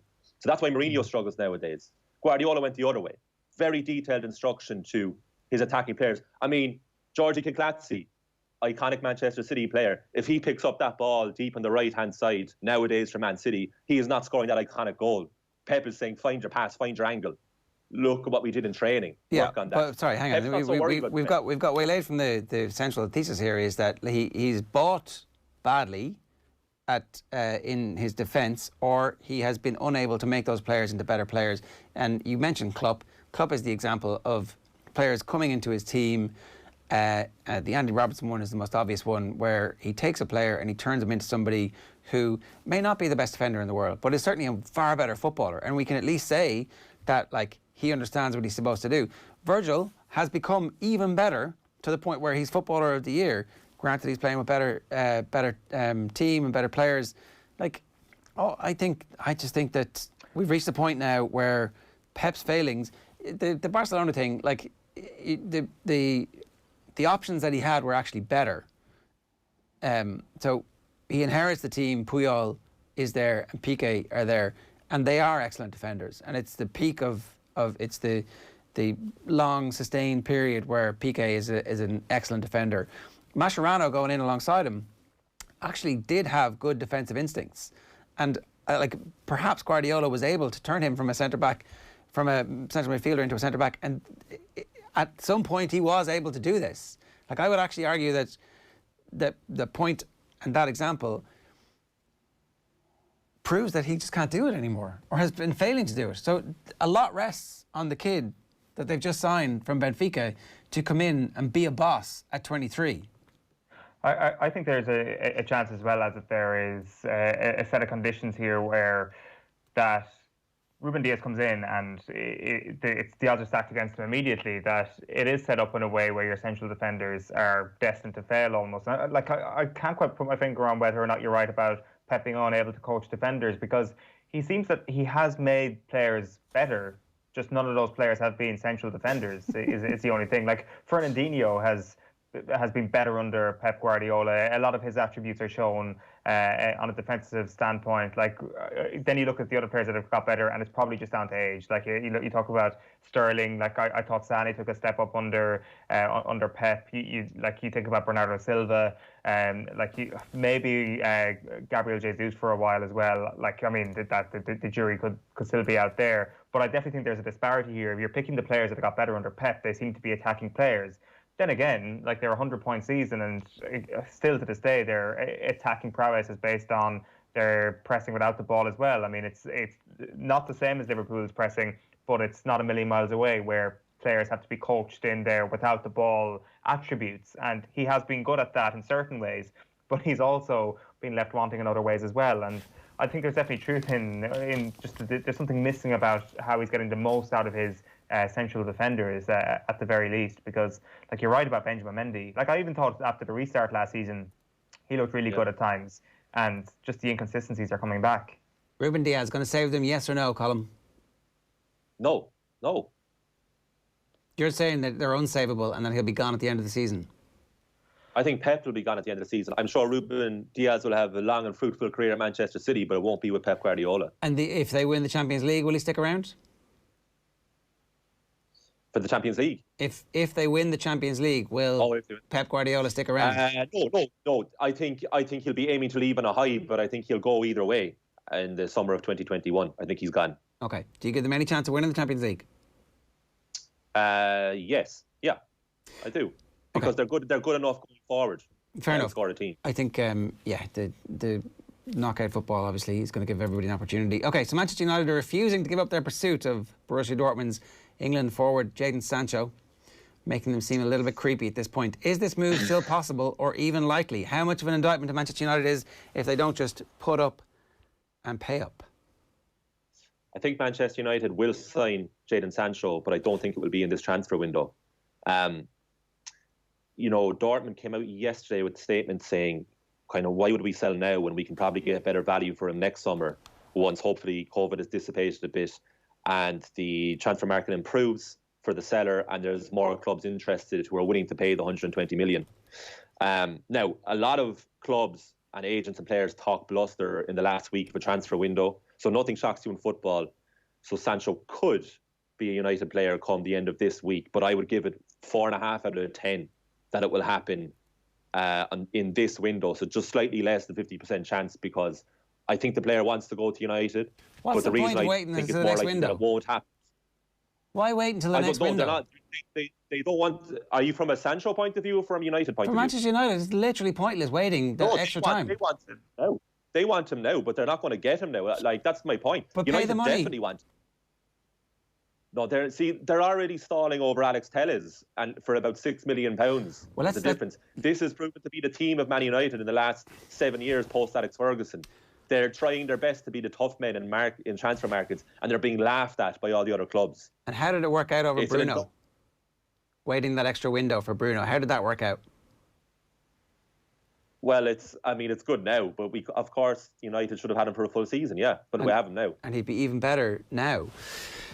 You mentioned Alex Telles. The latest reports are not good from a Manchester United perspective. Apparently, they are in deadlock over the player's valuation. Yeah, you're talking to... Go on. Apparently, they bid something like 6 million from... Why can't they just do their business? Like, in fairness to City, they identified a player who will improve the team, they think. I mean, obviously, their record of buying defenders is atrocious, but they identified Ruben Diaz and said, OK, And there wasn't like a 6-month saga, certainly, that was made public. They got him. And yet here we are with every single one of United signings, generally. There's like, with the exception of Van de Beek, here we are all talking about it because it leaks. Well, first of all, Manchester City have Pep Guardiola as manager, so that's an incredibly attractive proposition for a prospective signing. You compare that to Ole Gunnar Solskjaer and Manchester United, not so much unless you're a United fan. It's not very enticing. Secondly, United are weak in the transfer market, i.e. they're the people that actually are in charge of transfers. So Ed Woodward, Matt Judge, by all accounts, Matt Judge is difficult to contact at times during this transfer window. So we don't have a great team front of shop to bring the players in. And we seemingly only attract players who actually want to sign for the club overall and ignore the current situation. So it is no surprise to me that United struggle to get players in. What's infuriating from a United supporter's point of view is that they're haggling over £6 million by all accounts for Telles, who is, all Telles is going to do is provide competition, much needed competition at left back for Luke Shaw. But if we could just swallow the pride front, because this pride is getting us nowhere, just pay the fees as United have the money. And then eventually, when United start returning to some sort of semblance of on-pitch success, we'll regain the respect. And then hopefully we can negotiate a bit better when it comes to the transfer market. But for now, we just need the players, because United are desperately short in certain areas. And if you can't get Jadon Sancho in this window, which I don't think they will, you should be looking at someone like Ivan Perisic to tie us over for the next 18 to 24 months. What's the story with Manchester United going and chatting with a player first before chatting with a club? Is this actually harming their bargaining position? Because this seems to have happened with Jadon Sancho. They've agreed personal terms, but they can't agree terms. Like, I mean, anybody who's played Football Manager knows that you talk to the player after you talk to the club. They're talking to the club after talking to the player. So the club are aware that they've already talked to the player, knowing that they really want the player, and therefore pushing up the price a little bit. Is that not just really bad bargaining? Yeah, and also I think that clubs and agents are taking advantage of the fact that United are really weak in the transfer market, and they are out negotiating them and basically outwitting them in this standoff.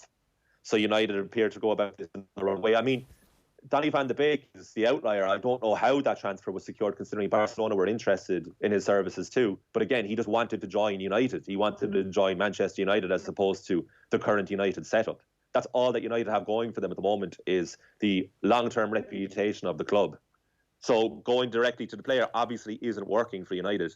And when they go directly to the club, they get outpriced, or they would see as being messed around with in the transfer window, because clubs know that United have a whole lot of money to spend. And they also know that they're desperate for reinforcements. So it's not good for United. They're just really bad at playing it cool. I mean, they're impossible. Like, a couple of quick things, right? So players that they're trying to get out. Daniel James is now apparently available to join Leeds United on loan, according to The Sun, but only if they sign Jadon Sancho. And Lazio are in talks to sign Andreas Pereira on a season-long loan with an option to buy. Those options to buy from Italian clubs are kind of like, oh, yeah, we'll definitely try and buy him at the end of the season. Oh, 100%, no problems. And it's like, not a chance. They can't get rid of the players who are sitting on fat contracts because they're just really bad at business. They gave everybody the Alexis Sanchez money, and then that benchmarked everybody else underneath him at like whatever level that was at. You were saying, you know, a lot of players don't want to come and join Manchester United. If I was 22 and really only interested in making money and playing a bit of football and having the lifestyle, I think Manchester United would be a brilliant place to go. If you want to go and be hard work and have someone nag you day in, day out about every single thing in your life, Pep Guardiola doesn't sound like a, you know, like a bundle of fun there. I can see why a certain type of player would be attracted to Manchester United. Those who are interested in Instagram, those who are interested in fashion and shoes, you know, not football. No, I think if you're a 22-year-old who United are interested in, you're probably more likely than not going to have other interests as well. And it's better for your overall career, especially when you're 22, to go to another club at the same level, because players attached to United over the last 7 years don't come out of it very well on the other side. Bruno Fernandes is going against the grain so far, 6 months into his United career. But otherwise, you're associated with this failing project. I mean... Or you're rich. Jesse Lingard's rich. you're going to be rich no matter what if you're at that level of the game. It doesn't really matter who you go to. You're talking a few grand either way, but you're going to be rich. You're talking a few million either way. If Manchester United are interested in you, you're going to have other clubs interested in you. You're probably better off going to a different type of club. So the final question on this is, which is worse, their inability to get rid of the crap that they don't want, or their inability to get the players that they do want, who may, it turns out, just be the new variation of the old crap that they didn't want in 18 months' time? Oh no, it's the inability to get the players in. I mean, getting players out is a bonus, and they need to lighten the load in that way. I think the Pereira deal with Lazio is an obligation to buy, so he will leave. And Daniel James will probably go to Leeds as well, because Leeds, I think, were the only other club interested in James when United were signing him from Swansea City. So those two will probably leave.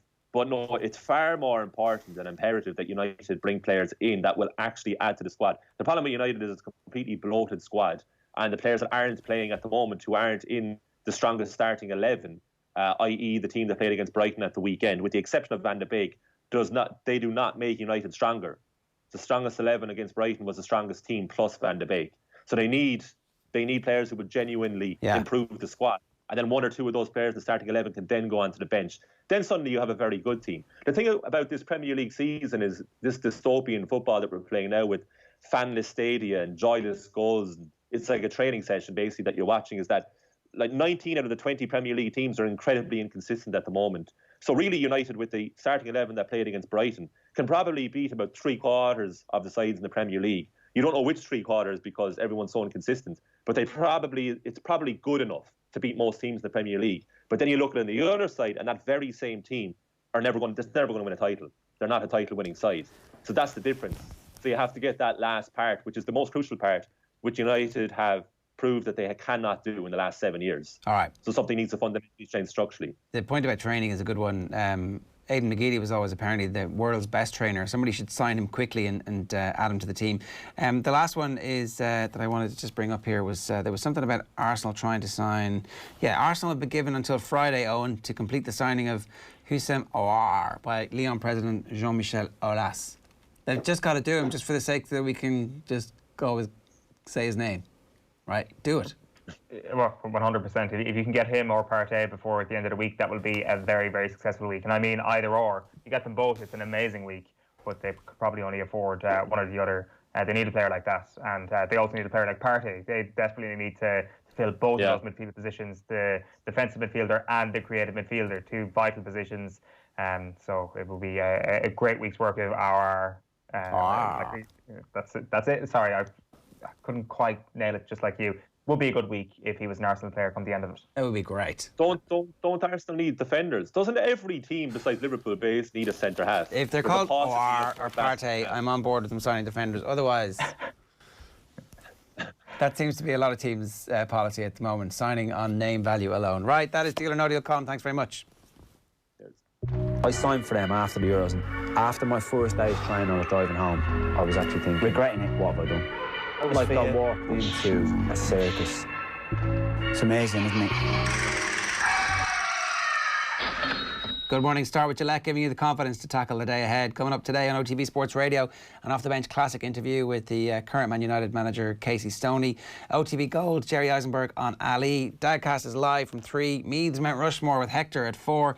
Ronnie Delaney on OTB Gold at 6. If you don't have the OTB Sports app already, do yourself a favour, search OTB Sports in the App Store. We're back tomorrow from 7:30. The show is live tonight on News Talk with Joe from 7. We'll see you tomorrow. Best of luck.